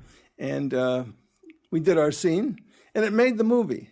Yeah. It gave the characters something, and it also gave the actors something. And the fact was, when he saw me sit down and write the whole scene for him with a yellow pad and a pencil, after that, I owned the actor for the rest of the movie. He just thought I was a genius. He was right. And that I could sit down right in front of the casting crew and write a whole scene in a few minutes and hand them the pages. Nobody ever typed it up. Nobody, if we'd had problems, there was no script girl. There was nobody to correlate anything. So the only thing that was what was on film was the only record of what we came up with. There was no printed copy of it. It was handwritten. But he did it, and it worked out great. And then we used that all through the picture, and it became the kind of the leitmotif of the movie. And we used his song a couple of times in the movie as a voiceover, and it was just delightful. And it cemented my relationship with this actor. So we did 5 movies together. Yeah. Wow. Where's he now? Up in Canada? He's more or less retired up in Canada. He's writing music. Okay. That's what he does. He loves music. I think he loves music more than he likes acting. Now, yeah, sequels. Going back to It's Alive, did that come from it being a success, or did it come from it, and you just had another idea for extending the story, or a little combination? You mean the sequels? Yeah, the sequels. Once you did the Well, Warner Brothers wanted another movie, so they said, can you give us another movie? Because the picture did like $37 million back in 1974, which is like $140 million today. It only cost like $400,000 to make. I wish I kept half the budget for myself. So I mean, it was inevitable that we'd have to make the sequel. And we had, Frederick Forrest, great who was Francis Coppola's favorite actor. Yeah, the cook from Apocalypse Now. Great he was in a lot of pictures. He was in Coppola's movie The Conversation. He was the murderer. And he was in a picture called Hammett, where he played the part of Dashiell Hammett. From Vendors, right? Coppola produced it, and Wenders directed it. He was in One from the Heart, which was Coppola's movie. And he was supposed to play the part that Robert De Niro played in The Godfather. But unfortunately, Paramount said he'd done another movie, which was a gangster movie with Kirk Douglas, called The Brotherhood. And because he'd been in The Brotherhood, they didn't want to use him again in The Godfather. So he didn't get that part. And so he ended up in a Larry Cohen movie. A great one. Actually, one of the most fun sequels. You wrote about it today, right? I did, yeah. No, I just love the opening sequence of It's Alive 2. At with the baby shower, and the character from the first movie is just sitting there, and that moment where they're like, wait, who is that guy? Do you know that guy? No, I don't know that guy. It's just an interesting way to kind of launch a new story based on what we know from the first one. So I always love the sequel. John P. Ryan, who played the lead in the a great performance, and he was in both movies. I went to college with him at City College, actually. We kind of started our own dramatic society. The regular dramatic society was a little too fey for our likings. They didn't want to give you anything to do if you weren't part of the clique. So we decided we'd do our own plays and everything. So we did The Devil and Daniel Webster. And then later on, I saw him on Broadway with Irene Pappas in Michael Kokianis' production of Medea. So I went backstage and I said, hey, you just did a play where the woman's murdering her children and your children, and maybe you'd like to do a movie where your wife gives birth to a monster. So and you have to kill that. Yeah, so he jumped aboard, and we made the picture, and he was a little difficult at the first. He had a wife that was a pain in the ass. She used to be a big listener of our show, but not anymore. Yeah, most of the time, when you have problems with actors, it's always some relative, and usually it's a wife who comes around and has to have some degree of authority to show her husband that she's really in his corner and earning her keep. So she's got to come and complain about everything. That the husband isn't complaining, but the wife is complaining to show that she's important. So, one time I think I said to him, you got to keep your wife from coming to the set. So he said to me, I'll make a deal with you. If you bar your wife from the set, I'll bar my wife from the set. So I said to my wife, would you mind if I barred you from the set so I can get rid of this woman? So she was agreeable. She said, I won't come around anymore, just so you should keep her out. And then after that, we never had any trouble with the guy at all after that. You married well. I think one of the most insane openings to any movie I've seen in my life is Island of It's Alive. I think that courtroom scene. Third one. Yeah, the third one. The third one. The opening sequence. Now, like the second one, kind of has a little bit of satire. It's about sprays and chemical. Was that what you were kind of making the underlining satire of that film about? Well, it's very apropos today because almost every day they come up with some other product that you see on the market that's harmful. Yeah. And what's really funny is the commercials that they have for all these medications. It used to be all the ads on television were for cars and cigarettes. Then they barred the cigarettes. Now it's all cars and medicinal products. And they always tell you how great it is. And then they go on for about 2 minutes telling you all the side effects. And one of them is death, And it says, ask your doctor. Well, you try to ask your doctor anything. When was the last time you were able to get your doctor on the phone to ask him anything? I mean, imagine getting him on the phone and pulling him out of the operating room and say, what is it? Well, can I use Coloquin or not? Come on, ask your doctor. So it's the fact that there's so much bad stuff on the markets, so much bad products, And cigarettes were so bad, and they were sold so vigorously and given away during World War II to all the servicemen free. So they'd be addicted when the war was over. And they all came home from the war addicted to cigarettes. And probably more of them were killed by the cigarette companies than the Japanese and the Germans combined. So this is terrible. And you know, all these people being dragged through Congress. And what happens to them? They get fined $140 million. Nobody goes to jail. And they go on and do it again if they can get away with it. The cars, even, that are produced with defects, they know the cars are defective. They put them on the market. People get killed. Nobody goes to jail. Well, the Ford Pinto case was how they actually weighed it up, right? They said, well, 35 people have died versus this much recall. Well, we'll just go with it. You know, that's it's the truth. criminal. And it's terrible. It's just terrible. And, you know, so these things should be brought out, but you can't do it except in the guise of an entertainment film. Yeah. And that's where you're genius. I mean, I truly think, I don't throw that word to, make you blush, but the idea of it being genius to being able to incorporate an idea, but surrounded by humor. I like the word genius. That's a wonderful The shirt's genius. The stuff the man seems- inside it, we have to get. I like genius. That's great. And the stuff seemed to be a commentary on the fitness craze that was going on in the 80s and all of these weird health foods that were coming out, correct? Yeah, well, certainly. There's always something they want to give you that's new on the market, and half the time nobody knows what's in it, and half the time it gets withdrawn after 10, 15 years, but it's already killed a lot of people, and nobody's held accountable. They all get away with it. So I think there was a woman in Congress yesterday who was accusing the bank manager of Wells Fargo, telling he should go to prison for what they did. And the truth of the matter is, he probably should, but he probably won't. They all seem to get away with it. So what can you say? So I just keep making my movies, and maybe someday somebody will go to jail. Hope it won't be me.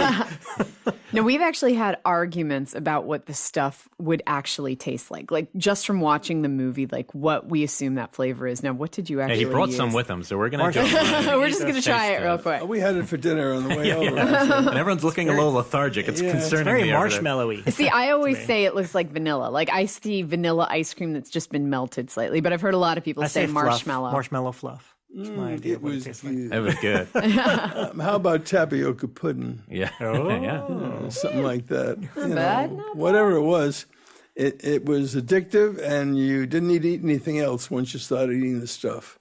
You didn't care for any other food. You could just enjoy it as many times a day as you wanted. So is that a little bit? That's a little bit of the cigarettes being addictive to the soldiers. I mean, once you're on it, that's all you want. Well, they put addictive stuff in a lot of the food products to make you want to eat more of it. They put a lot of salt in things to increase your appetite for that product. And so people take in too much salt. But I'm not trying to be a health nut here. I want everybody to have a good time and enjoy life and go to see my movies. Did you enjoy watching your movies? Because the cool thing about your films, like we said, you keep taking twists and turns. You can never predict where they're going. I imagine they would be riotous with audiences. Like in general, I've seen some of them recently with audience, but when they first come out, is that something you always enjoyed doing? Like did you sneak into theaters, and sit in the back and just try to see how jokes landed and scares played out? I used to go to the theaters at certain times when I knew a certain scene was going to be on, just to hear the audience scream, and then I'd go home after that. Did you pay to get in? They let me in. Okay, that's fair enough. They let me in, and I usually just stayed for a few minutes. I didn't want to see the whole picture through, but I do once in a while like to see a picture that I haven't seen for 10 or 12 years again. I see things that I'd forgotten about. I'm not like Woody Allen, who claims he's never seen any of his movies again after they were made. I can't believe it. It's very hard to believe you could make so many pictures, but maybe he just doesn't want to see the ones with Mia Farrow. Could be. Don't blame him. One of the films that I loved most when I first saw it, because it was the most perplexing of all the films, I think, and I just watched it on Blu-ray last night for the first time, was God Told Me To. Because as you say, when you say a movie, you couldn't predict a movie 5 minutes ahead of its time. There's no human on earth could know where we're heading, but it's done in a way so beautifully. It's also stylistically, it all fits together, even though it feels like a documentary. At a certain point, it goes into a very kind of a surreal place, but still feels very real. And it also is probably, to me, it's the least maybe obviously humorous. Like there's still humor in there, but not I think, like your other films. Is that again one of those films that just kind of popped in the whole thing, or did you actually still have to like kind of go from sitting down every night trying to get to where this crazy movie's headed? Well, you had to have kind of a sixth sense of humor to laugh at that picture. But Elric totally did. No, I didn't. He was cracking up the whole time. But there is some humor to it, I think, and some wonderful performances. Yeah, the picture. Tony LoBianco was wonderful. The Honeymoon Killers. And is that why you cast him? Yeah, yeah. Well, he was in a play I did. Oh. In 1970, I did a play off Broadway called Nature of the Crime. Tony LoBianco played the lead. He was wonderful. And after that, when I made the picture, I wanted to use him again. And he came back and did the film, and it was, a nice reunion for us.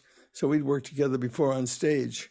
And so occasionally I've done plays, and this was a very favorable collaboration with Tony. As a matter of fact, I might see him next week when I go to New York. Mm. But that movie is like, I don't, is that, because you talk about some of your ideas just come in one wallop, right? Is that an idea where it's like, oh yeah, it's going to be a guy shooting people, and then we're going to find out that, God or demon or some intergalactic thing is beaming up women, making love to them, and sending down killers? I mean, like, or is that something that kind of grew, that story? Well, I really started out when I went to the museum in Great Britain and saw all the religious art. And that was all over the place. And then I went to the Vatican in Rome and saw more. And I'd never seen anything quite as violent as religious art. I'd never seen so many people being impaled on spears, tortured, butchered in every way, women being raped. I mean, the Bible is one of the most violent books ever written. And when they depict it in art, because at one time the only art that was done was religious art, because the church was paying for everything. Everybody was subsidized by the church, and they would do the rape of Lucretia or whatever it is, So you just see some really violent stuff, and I'm saying, my God, nothing is more violent than religion. And then I thought, God is such a violent creature. I mean, he drowns the entire human race.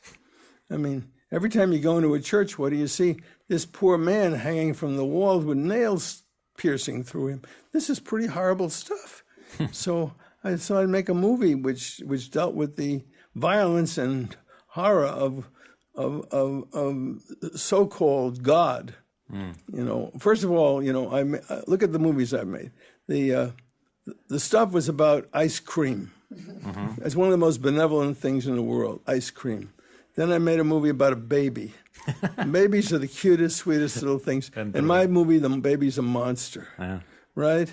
I mean, I made a movie called The Ambulance. Yeah. People think, I'm in trouble, I'll call an ambulance, and the ambulance will come. But in this movie, the ambulance kills you when it comes.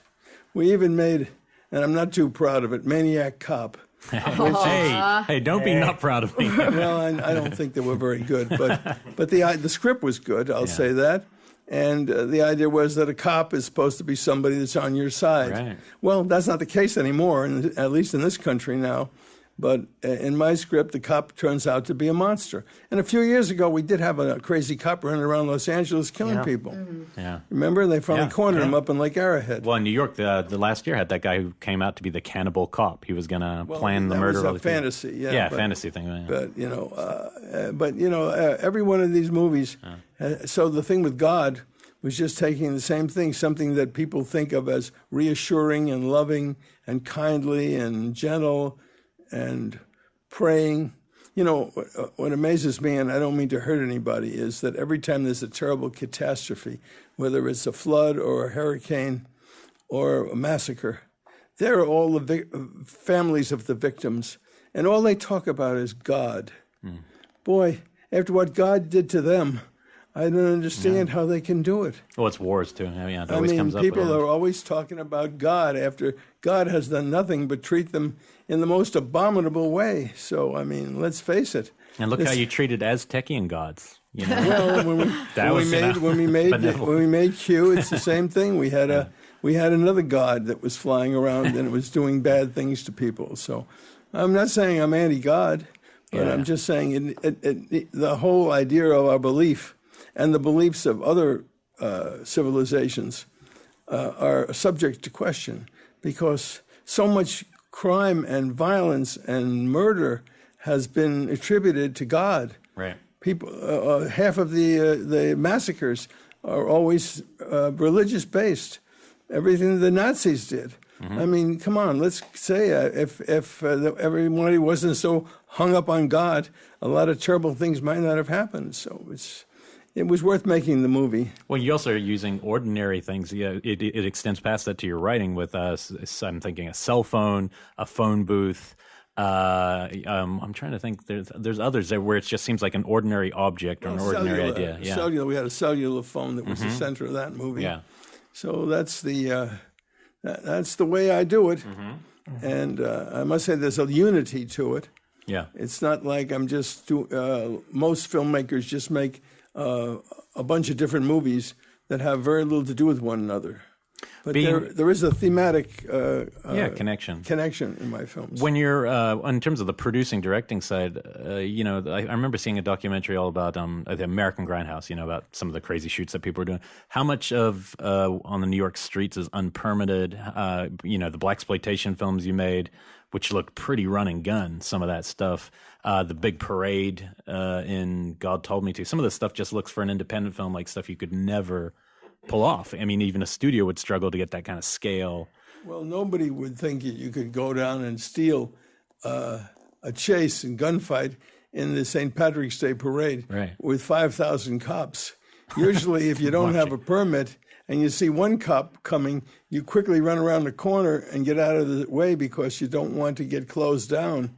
But here I said, well, if we go down in the middle of the parade, it's so absurd that nobody's going to think we don't have permission. Because who'd be crazy enough to go down there with 5,000 cops and not have permission? So nobody will ask us. And I was absolutely right. I mean, it was so beyond the thought of anybody that anybody would do such a thing that we shot the scene with, of course, Andy Kaufman. Andy Kaufman of all people gets his great cameo in there. And Andy Kaufman, I saw him at the Improv, and I went over and said, "I want to put you in a movie, Andy. Nobody's put you in a movie, and I would be the first one to do it." So I told him what the story was, and I said, well, you got to play a cop, so what size jacket do you wear? I don't know. What size shirt do you wear? I don't know. What size hat do you wear? I don't know. I says, Andy, you're a grown man. What do you do for clothes? I wear my father's old clothes. Oh, wow. And he meant it. Yeah, that's eccentric. That is I says, what do you do all day, Andy? He says, I sleep. And then I have my little bag and I bring it down to the Improv and I do my show. And that was his life. Wow. So I put him in the movie, and naturally we are in the down in the middle of the St. Patrick's Day parade, surrounded by alcoholics, a lot of drunken people down there. Right. And here's this guy running around. He puts the policeman's cap on backwards and runs over and starts blinking his eyelashes at these guys and blowing kisses. Now they want to come over the barricades and kill this guy. And I'm trying to keep him alive, so he can do the scene. But he just provoked everybody. So that was him. So you never got shut down by cops on any of these shoots? Like you never ran into trouble? Well, I got to tell you, it was usually magic. I mean, things happen. For example, when we were shooting God Told Me To, there's supposed to be a guy on top of a water tower firing. Mm-hmm. This guy was Sammy Williams, who won the Tony Award for Best Actor in a Chorus Line. Oh. And a very courageous guy. I mean, Tony LaBianco, Tough Tony, was scared to go up on this water tower.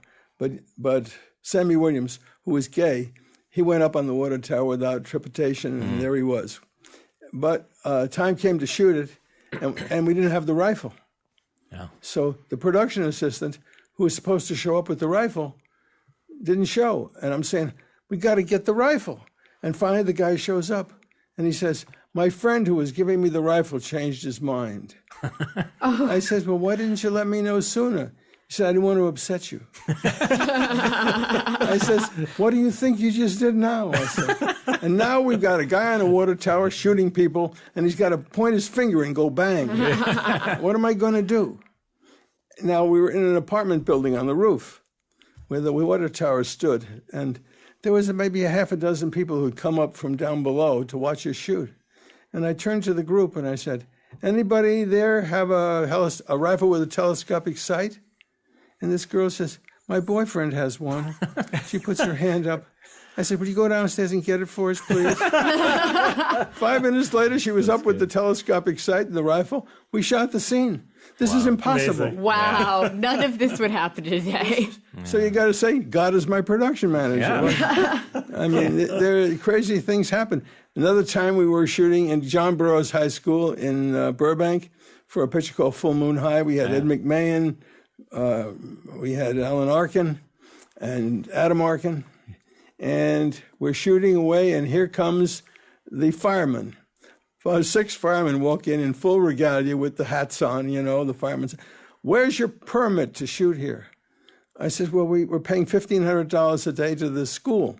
He says, that doesn't mean anything. You have to have a permit. He says, well, the school didn't tell me that. They said, well, you can't shoot. I said, but I got all these actors here and the lights are up and everything. Take them all down. Yeah, you can't shoot. You got to have a permit. I says, well, I'll go get one. He says, it's going to take 48 hours to get it approved. I'm saying, how am I going to get out of this one? Uh-huh. At that very moment, one of my assistants falls down on the floor and goes into an epileptic seizure. Everybody's standing there. This poor guy is writhing around on the floor, and this is not an act. And naturally, the firemen are there. That's who you'd usually call. So next thing they got the stretcher in, they're tying the guy down, they're taking the guy out, and the fire chief is standing there looking at me, and I'm looking at him, and he hits me on the shoulder, and he says, go shoot your movie. Wow. And that was it. I mean, how could that happen? Yeah. How could that happen? Someone's looking out for you. I'm telling you, the poor guy who had the fit never came back, but I did pay him for an extra week. Okay. I have a couple of quick questions from our Facebook page, if that's cool. Yeah. These are both coming from J. Angel Sierra, who was very excited that you were coming on the show. The first one, and I didn't know this, we know that you did Return to Salem's Lot, but he's asking, what was his adaptation of Salem's Lot like? Because he was hired to adapt the original one when it was going to be a theatrical movie. Is that true? Originally, I wrote a screenplay for the theatrical version of the original Salem's Lot. Really? I didn't know that. It was never used. But they did pay me. Mm-hmm. And they didn't like it, I guess. I don't know. Or else they decided they just wanted to do it for television. And they did it as a 3 or 4 or 5 part television series. And and then years later, I think they did it again. Many years later. Yeah. But I came along at a time when Warner Brothers was considering having a division to make movies for video. And so they said to me, you can make another It's Alive movie, and you can make another one of our projects. I said, can I make a Return to the House of Wax? They said, no, you can't have that title, but you can have Salem's Lot. So I said, okay. I'll come up with something for Salem's Lot. So I went home and wrote an entirely different Salem's Lot, which was the only thing that was in common with the original was that it was a town with vampires in it. Mm-hmm. But there were different kinds of vampires.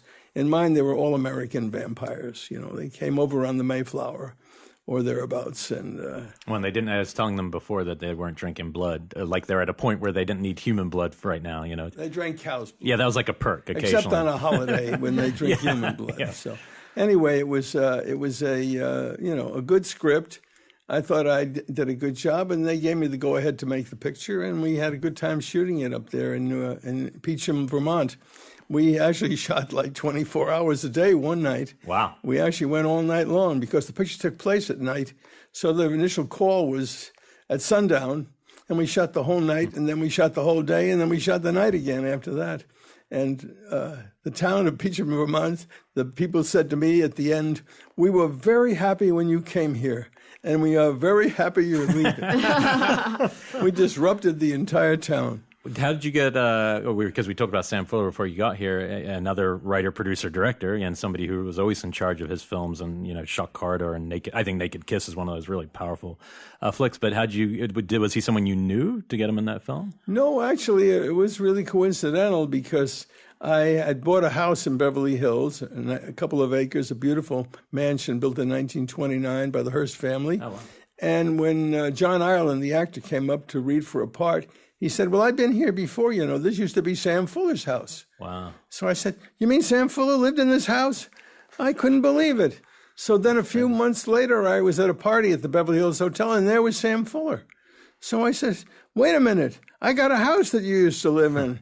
Well, he was delighted. He says his new wife had never seen the house. Could he bring her up? So they came up, and we became fast friends, and we hung out a lot. And then we went to Paris, where he lived, and we saw him in Paris for a long time. And when my daughter was in Paris, they helped look after her for a while. And then Sam, was not getting any pictures anymore. And I thought, wait, I'll write him a part in this movie. And that way he'll come back to the States, and I get to spend a month with him or 6 weeks. Usually people give him parts in movies like Wim Wenders, where he works for 1 day. Yeah. Or he works for 2 or 3 hours. And Perrault Le Fou, do you remember that? In the Godard picture? Yeah. He has that one great line about, film being battle. So I said, wait a minute. So I sent him the script. He called me up. He says, there's an awful lot of lines to learn here. I said, Sam, you're in 40 minutes of the movie. You got to come back here. And he didn't need money at that time because his daughter was ill, and he had to pay a lot of medical bills. So he came back, and we had a very good time up in Vermont. And as I said, we shot so many hours every day that he was an exemplary figure because Sam was sly. When no one was looking, he'd get a car and go back to the hotel. And he'd jump in the shower, and he'd shave, and then he'd comb his hair, he'd put his clothes back on and come back to the set, and nobody really knew he'd been gone. And he looked so fresh, and he looked so cool, he looked so, invigorated for the whole. And the rest of the crew, they couldn't complain because this old man was able to go forward and do everything without faltering a bit. And so he was a big, big help to me. I really appreciate it. We loved each other. We were such good friends. And I stayed with Sam. And Sam and last time I saw him, he had a stroke. And they were having a party for him at the Raleigh Studios. And Angie Dickinson came, and Robert Stack, and a lot of people from been in his movies. And Sam couldn't talk anymore because he'd had the stroke. So everything was babble. But he wouldn't shut up. He just sat there surrounded by people talking gibberish. And everybody's sitting there smiling and nodding and having a wonderful time. And he had no idea. Nobody knew what he was saying. But and that's the last time I saw him, when I gave him a big hug and kiss. He was just a delightful guy to know. Yeah, wow, incredible. There's a great documentary on him. Did you see that? The one where they narrate a lot of stories from his life. It's really nice. I stole my TV series Branded from his movie I Shot Jesse James. He made a picture about Bob Ford, who killed Jesse James and was branded a coward. And I did a TV series where Chuck Connors was branded a coward. A TV series that's been celebrated by the Cohen brothers in that movie, The Great Lebowski, where Jeff Bridges and John Goodman sing the theme song from Branded. Oh, wow. Weird. Great trivia. They do. And then they go to see the creator of Branded. They say, well, we got to go see the creator of Branded because he wrote all the early episodes. That's me. So they go to the house, and there he is. He's in an iron lung. And while they're there, he dies. That's right. in The Great Lebowski. They didn't even ask you to play the role? Yeah. They didn't ask me anything about it, and I didn't know about it for years until somebody finally told me, hey, you're in The Great Lebowski. And then I finally saw the movie. Oh, that's funny. It was hilarious. That's a piece of trivia I did not know. They killed me. Yeah. It's good trivia. I'm glad you're still here. Yeah. You know why the Coen brothers With killed me? no iron lung. Yeah. The Coen brothers killed me because they don't like the way I spell Cohen. Oh, yeah.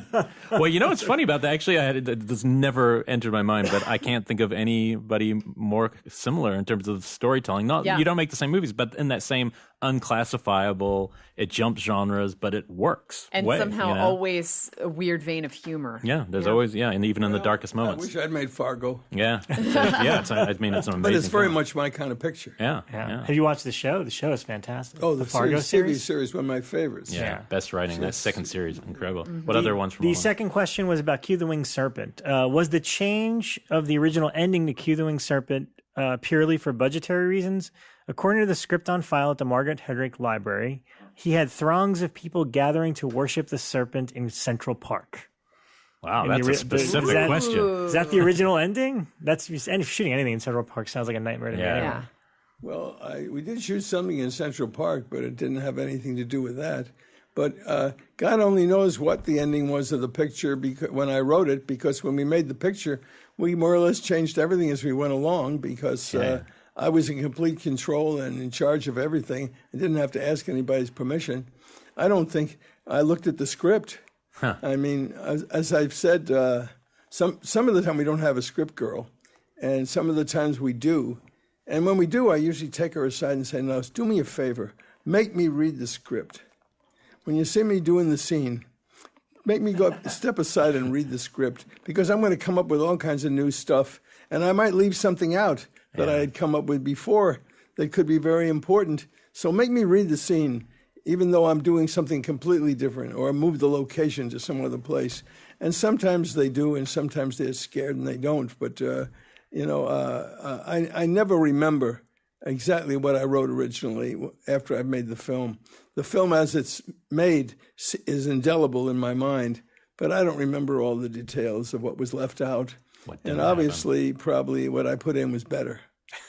I heard, I can't remember if this one was true, but I heard that the French director Gaspar Noé had approached you about remaking God Told Me To, which is the last movie I could imagine someone remaking. But Well, Gaspar and I had breakfast one day in New York City. He came to see me, and we went out and we had a very nice coffee and crullers and, the French pastries. And I never heard from him again after that. So, but that was the title. He was interested? He was interested in God Told Me To, and I said, sure. I didn't know much about it. He gave me a couple of his movies to look at. And frankly, I thought that they were a little on the obscene side, frankly. What do you mean, irreversible? No, not irreversible. Hard Come on. I mean, that's an intense movie. They were pretty raw. Oh, yeah. They were pretty raw, and I wouldn't have stopped me from letting him make the picture, but it just wasn't my kind of picture. Yeah. That's all. Well, they certainly don't have humor. I'll say that about that. That's one of those things that his films are so gritty, but they are humorless to it, I would say. Can you even imagine a Gaspar Noé God Told Me To? It would be I almost so bleak. Like my mind can't comprehend that. Well, I think, God bless him. I mean, he's just not my kind of picture maker. Right, you know? right. Are there still contemporary, like, besides a lot of people go back and watch the movies they grew up watching and prefer watching, are there still contemporary films that obviously you're just talking about Fargo, are there contemporary directors that you do stay up to date with what they're making? And Well, I go to see most of the new movies, and of course the Academy sends me all the new movies in the mail, and I see them and all that stuff, and I see some of the horror movies, but not many. I'm not much for slasher movies. Yeah. And I'm not much for torture or cruelty. I'm always looking for something that has something to say, and also explores the human condition, because It's Alive, for example, has wonderful acting in it. Yeah. I mean, there is a scene at the end of the film in the tunnels where the father reaches out to the child, where some people have actually cried. Yeah, we did a show a long time ago, our favorite horror film performances, and that was right at the top of mine. I think it's one of the most moving characters, and if to ground reality of a horror film like that with a character like that is saying something. I think. Yeah, it's pretty great. What about, is it frustrating as somebody who's always been so much in control of your pictures? So, one of my favorite scripts of yours is actually a bestseller. I think that's a great script. Phone Booth, obviously, did great, and that was Joel Schumacher. Is it a frustrating experience? I'm sure sometimes it works out, but being a writer when your script isn't controlled by you anymore, when somebody else directs the picture. Well, you have to take good with bad. Yeah. If you take their money, then they have the script and they're going to do what they want with it. And if you don't want them to do that, you don't have to take their money. But sometimes you do, and you hope for the best. With Bestseller, it was a terrific movie up until the last 5 minutes. Yeah. And they ruined the movie. Yeah. I told them that we're ruining the movie, and they wouldn't listen to me. I said, no little girl is going to run downstairs towards someone who's shooting a gun. Yeah. I said, all you got to do is cut the gunshots off. Take the gunshots off the track. And then she's running down the stairs. It makes some sense. But aside from that, it's terrible. And sure enough, when the picture played on Broadway, there was a big audience, and a large portion of the audience was a black audience. And one thing is true, a black audience will tell you what they think. They don't need scorecards. If they don't like it, they're going to tell you. And when that little girl ran down the stairs into the arms of the villain who was shooting a gun, voices started coming out of the darkness. kill that stupid little bitch. Wow. I mean, and it really ruined the movie. And it was exactly what I told the producers. Please fix it. And they wouldn't listen. Just because they were the producers and I wasn't. And that's the way it is.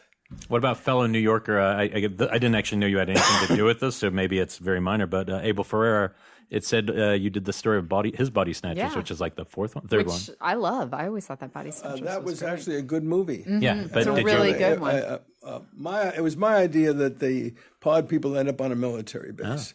Because I figured on a military base, you wouldn't be able to tell the pod people from the regular people. Because everybody in the Army is a pod person, in a way. Right. And that was the concept that I sold to Warner Brothers. Then they brought him on. I never had anything to do with him. Oh, okay. And he made the picture, and it was a pretty good film. Yeah. It was certainly better than the last one they made at Warner Brothers with big budget version. The Donald The Sutherland? Invasion. Yeah. No. He said. That one's Invasion. terrible. I love Whatever her name is. You've seen the Donald Sutherland one that too. was really That's good. a great Yeah, Kaufman it's- picture. Is a great one. So, we did the best we could, and I only got story credit on that, but it was all right. I mean, at least the picture got made, and I did sell the script, and with Phone Booth, Schumacher did a good job, and I'll give him credit for this. I came to the set and watched them shooting, and I said, the guy who's doing the voice of the sniper, it's no good. He's a good actor, but he doesn't have an interesting voice. It's ruining the picture. So I went to Fox, and I told the Fox executives, and they said, oh, you can't say that. You can't tell that to Joel Schumacher. He'll have a screaming fit. You're challenging his choice of actor. I said, yes, but you're the producers over here, Fox Searchlight, Fox 2000, rather, pardon me. And they said, oh, you can't do that. I said, well, I can do it. Nothing going to stop me from doing it. I'm doing it. So I went to him and I told him. And he said, you really think so? And I said, yes. He said, okay. He picked up the phone and called Kiefer Sutherland. The next day, the part was changed. And it made the movie. Kiefer Sutherland's voice made the movie. You can identify. Then when the picture was finished, I didn't like the music. So I went back to him again. I said, you know something, this is a really good movie. It deserves a better score than you have. Get a different composer. He said, you really think so? The exact same words. I said, yes. He went and hired another composer. And so I can't fault him because I asked him for two things and he did them. He was open to it, yeah. Which they didn't do on Bestseller. So what can you say? All you can ask for people to give you an honest hearing and then make their own choice. And in this case, he made the right choice. I would have shot the picture in New York, frankly, if I had made it, and in the middle of a lot of chaos, like on 8th Avenue. And I would have shot it at night, because at night you could get the streets locked off in New York. You can't do that during the day. And that's the way I would have done it. But the way Joel did it was okay, and Colin Farrell was good. And, we went through all kinds of actors. We had Jim Carrey in it for one time. Interesting. And Will Smith was in it before that. And before that, it was Mel Gibson. I spent a week with Mel Gibson out at Warner Brothers working on the script. And he made a lot of contributions to the script. And I said to him, whether you do the picture or not, Mel, I'm going to keep your ideas. And he said, okay, you can do that.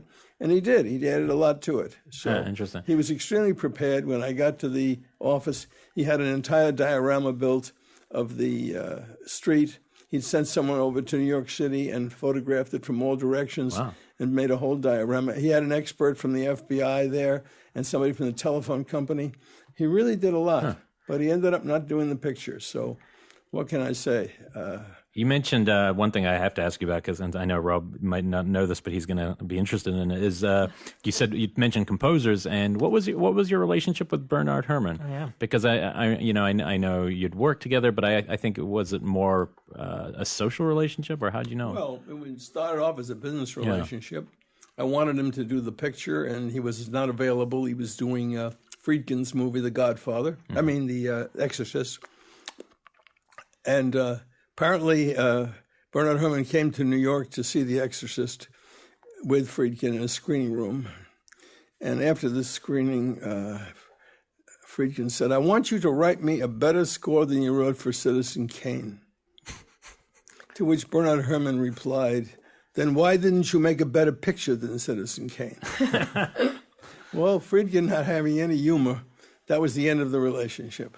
So next thing, Warner Brothers called me and said, Bernard Herrmann is suddenly available. So I called him up in London, and I told him I wanted him to do the picture. He said, well, let me see it. So I sent him a print, and he called me back and said he and his wife both liked it, and they would do it. And what did I want him to do? I said, I'm not telling you what to do. You do whatever you want to do, and I will be over there if you want me for the recording session. And if you don't want me, I won't be there. It's up to you. So we didn't have any problems. And then maybe halfway through the scoring session, I'd call him up. I said, there's a scene where they're watching a cartoon in the living room, and it's like a Bugs Bunny cartoon. It's only for like a minute or two. Could you write some music for that? And he said, I don't write music for cartoons. Get yourself somebody else. And I said, okay, don't get excited. I said, don't do it. We'll use sound effects. And that was the only no you got. Only time we ever had any kind of any abrasive moment. And we did the picture, and then he said to me, now what you have to do is come up with a title treatment, 90 minutes, 90 seconds, and I'm going to do 90 seconds of overture to let them know what kind of movie they're going to see. And you come over the day after Christmas, which is Boxing Day, and we're going to do the recordings over there at the Cripplegate Church. And because they have a big organ and a lot of residents, and that's where I want to do this. So my wife and I went over, having made the titles, and we did them with flashlights in the basement of our house. We had, 5, 6 flashlights. Then they became 12. Then it became 36. Then it became 75. We overprinted, and the lights kept flashing on, beep, beep, beep, beep, beep. And he wrote his music. And when we got there, we brought the film in. And he had his music that he'd already recorded earlier in the day. And we put them up. And God damn it, the beats were exactly on. Oh, that's cool. Every time a flashlight came on, a beat came on in the movie, on the score. It was as if it had been recorded synchronous to each other. Well, after that, we were fast friends, He was crazy about us. Although my wife, at the very first time we met, when we picked him up at the house where he and his wife lived, and the wife came down to wish him good luck, and he was going to the recording session, and we got in the car, and my wife said to him, you have such a lovely daughter. And it was his wife. It was a pause, and then he started laughing. Oh, that's great. He said, the world's oldest composer with the world's youngest wife. And after that, he loved her. Oh, that's great. And after we finished the session, he said to me, why don't you guys move to London for a while, and I'll take care of you and introduce you to people and make sure you have a wonderful Christmas here. And we did. We moved to London, and we lived there for a year. Wow. And we saw him at least 3 times a week, every week. If we didn't call him for 2-3 days, he'd call us up. What's the matter? How are the children? He just wanted to be part of the family, and we were. Was he a storyteller? Like, was he something? Would he talk about stories of Hitchcock? He would talk about Wells and Hitchcock and people like that. And then I saw him in New York when he did after he did the music for Obsession for Brian De Palma, and we went to a screening. And when the lights came up, there were tears streaming down his face. He'd been crying at the end of the movie, and that was the last time he'd ever see a movie that he wrote the music for, because he didn't live to see the music for Taxi Driver because he died. Right. Yeah, it's posthumous. So the night he came for Taxi Driver, he recorded the session. They said there was a couple of cues left. They'd do them the next day. He said, no, let's do them tonight. Wow. So they did the cues, and then he came and met me over at the Goldwyn Studios. I showed him God Told Me To, which he was going to do the music for, and he took us to dinner. We took him back to the Sheraton Universal. And in the morning, I got a call from Martin Scorsese that Benny had died during the night in his sleep. So we rushed over to the hotel, and there he was, lying there in the bed with his 2 little hands cupped under his cheek like a little cherub, fast asleep in bed. Not a moment of panic, not a moment of discomfort. He just died so peacefully, having just finished Taxi Driver. It was a wonderful way to die. Yeah. And we took his wife to our house, and we had the funeral reception at our house, and we had everybody there for Scorsese and De Palma and De Niro and John Williams. They were there for a week. Wow. We were feeding everybody for a week, I'm telling you. And so it was... Did he like God Told Me To when he watched it? I mean, if it's his last movie, you get to watch It was it. the last movie he saw. Did he enjoy it? Hope it didn't kill him. But did he enjoy it? Did he give you any feedback? He said he loved it. It reminded him of somebody he knew in Greenwich Village years before who was a poet. Wow. The God creature. That's incredible. But, it was... the most unusual thing about the funeral was it was a small ceremony. Yeah. And we were sitting in the front with, De Palma and De Niro and all those, Scorsese. And suddenly I looked back, and there standing in the very back of the chapel was Francois Truffaut. So I said to Benny's wife, Norma, I said, Truffaut is there in the back. So we walked to the back. She spoke fluent French, and he'd just come from the airport. And I said, please ask him if he'll come to our house for the reception afterwards. Oh, no, he said, I'm going right back to the airport. I couldn't believe it. Truffaut had flown all the way from Paris for a 45-minute ceremony and was flying all the way back to Paris again. All that way, just for pay tribute to Bernard Herrmann. That's deserved. And it was amazing that somebody like him would have that much esteem that he would... it's not a small trip from Paris to L.A. and back in one day. But it's a hell of a life career he had. It's remarkable. So God bless him. And I have his cane. His wife gave me his cane as a memento. I have that in the house. So I can honestly say, after we've done 170 episodes or so of our show over the course of our time, I've never had a tear in my eye until today. So that tells you something about the power. Elric has a heart. I kind of sometimes. It only takes stories like that. But I wanted to, kind of towards the wrapping. What do you mean wrapping? Well, we're just getting started. But I've already bestowed you as a genius, so now I want to talk about you being king. This is the segue dreams are made of, people. King Cohen. What is King Cohen from your perspective? King Cohen. What is this? Is this a reality show that follows you, with Kane or what? With this? It's long overdue. It's a tribute. You're not done yet. I know. You're in the prime. But indeed I am. But I enjoyed it that I was approached by some wonderful people who said they wanted to make a documentary about my career. And they're sitting in the room with us. All the innovative things that have happened. And they said a lot of people wanted to contribute, people who worked on the films, and people like Martin Scorsese and J.J. Abrams who admired the films, and Rick Baker, who got his start on the films when he did some of the greatest makeups. And so there were some very fine actors in the pictures, and they appear in the documentary. And there are clips from my movies and some of the stories. So I think it's a very worthwhile film and tells you a lot about making independent movies. I must say, I don't think anybody has made them more independent than I have. I mean, what was the most loose of all your films? What was the one where you're really just the most indie, like you can't believe you're getting away with even shooting this thing on the streets? Well, the Chrysler Building in Kew was certainly...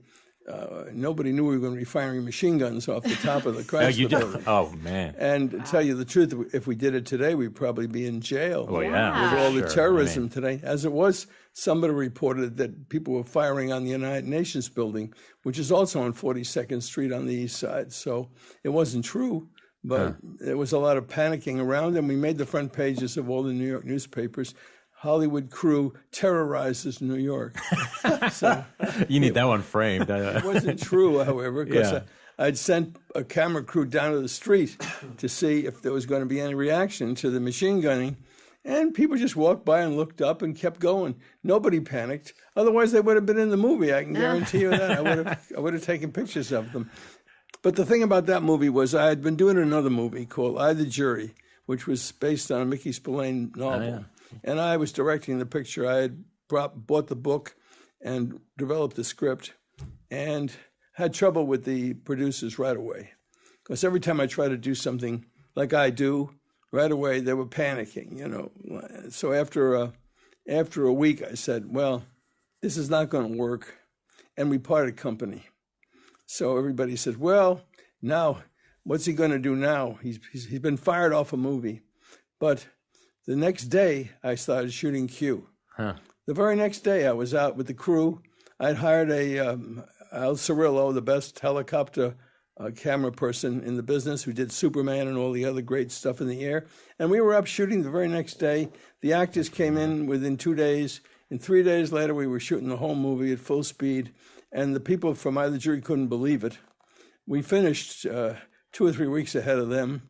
They went over budget to about $7 or $8 million. We made our picture for about $1 million. And some months later, both movies opened on Broadway at the same day. Oh, wow. We opened at the Rivoli, they opened at the National, and we did 3 times the business they did, and got all the good reviews too. So you killed Shaft. You killed Shaft in your movie. Yeah, David Carradine in there. It's so loaded. whatever it was, it all worked out very much for the best. But for a moment there, you say, "What am I going to do now?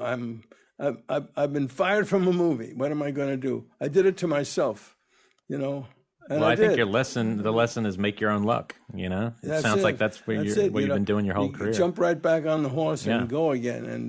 And people say, "How could you make a movie with 1 day preparation?" I said, "I didn't have 1 day." And we started the next day. So, so have they finished the documentary? Are you still adding to it? I think it's all done. There's a few musical cues left. Okay. Oh, wow. And I can't wait to see it myself. Yeah. Nice. And we'll find out more for you. We'll post some information, keep people updated. King Cohen. King Cohen. Yeah. That's what I'm saying. We started with genius. Now you're just king. But hail to the king. You know what happens to kings, though, usually? you know what fate beholds them. Yeah. So, if you want to be there for the beheading, it's perfectly all right with me. That's the last scene in the documentary, actually, when I'm actually beheaded. And one of them will whisper, "God told me to." Yeah, that's the way it is. Sometimes you can't help it. You have to fulfill your destiny. Yeah. Well, At least I didn't fall off the Chrysler building. Yeah. did you even have to go up there? Oh, You're up. No, but you're up the top of it. of it. Really Okay. shot up Wow. 88 stories above the street. There's a little ladder about as wide as a couple of inches wide. That's the only way to get up there. You have to climb up this flimsy ladder, and then the crew has to climb up after you, which I didn't think they would probably do, but they did. And then you have to hoist all the cameras and all the lights and all the props and the skeletons and everything has to be hoisted up on ropes. And you set the whole thing up. And then we wanted pigeons, so we had to hire a pigeon wrangler who came in with pigeons. And they were homing pigeons. They went back to New Jersey after they did their scene.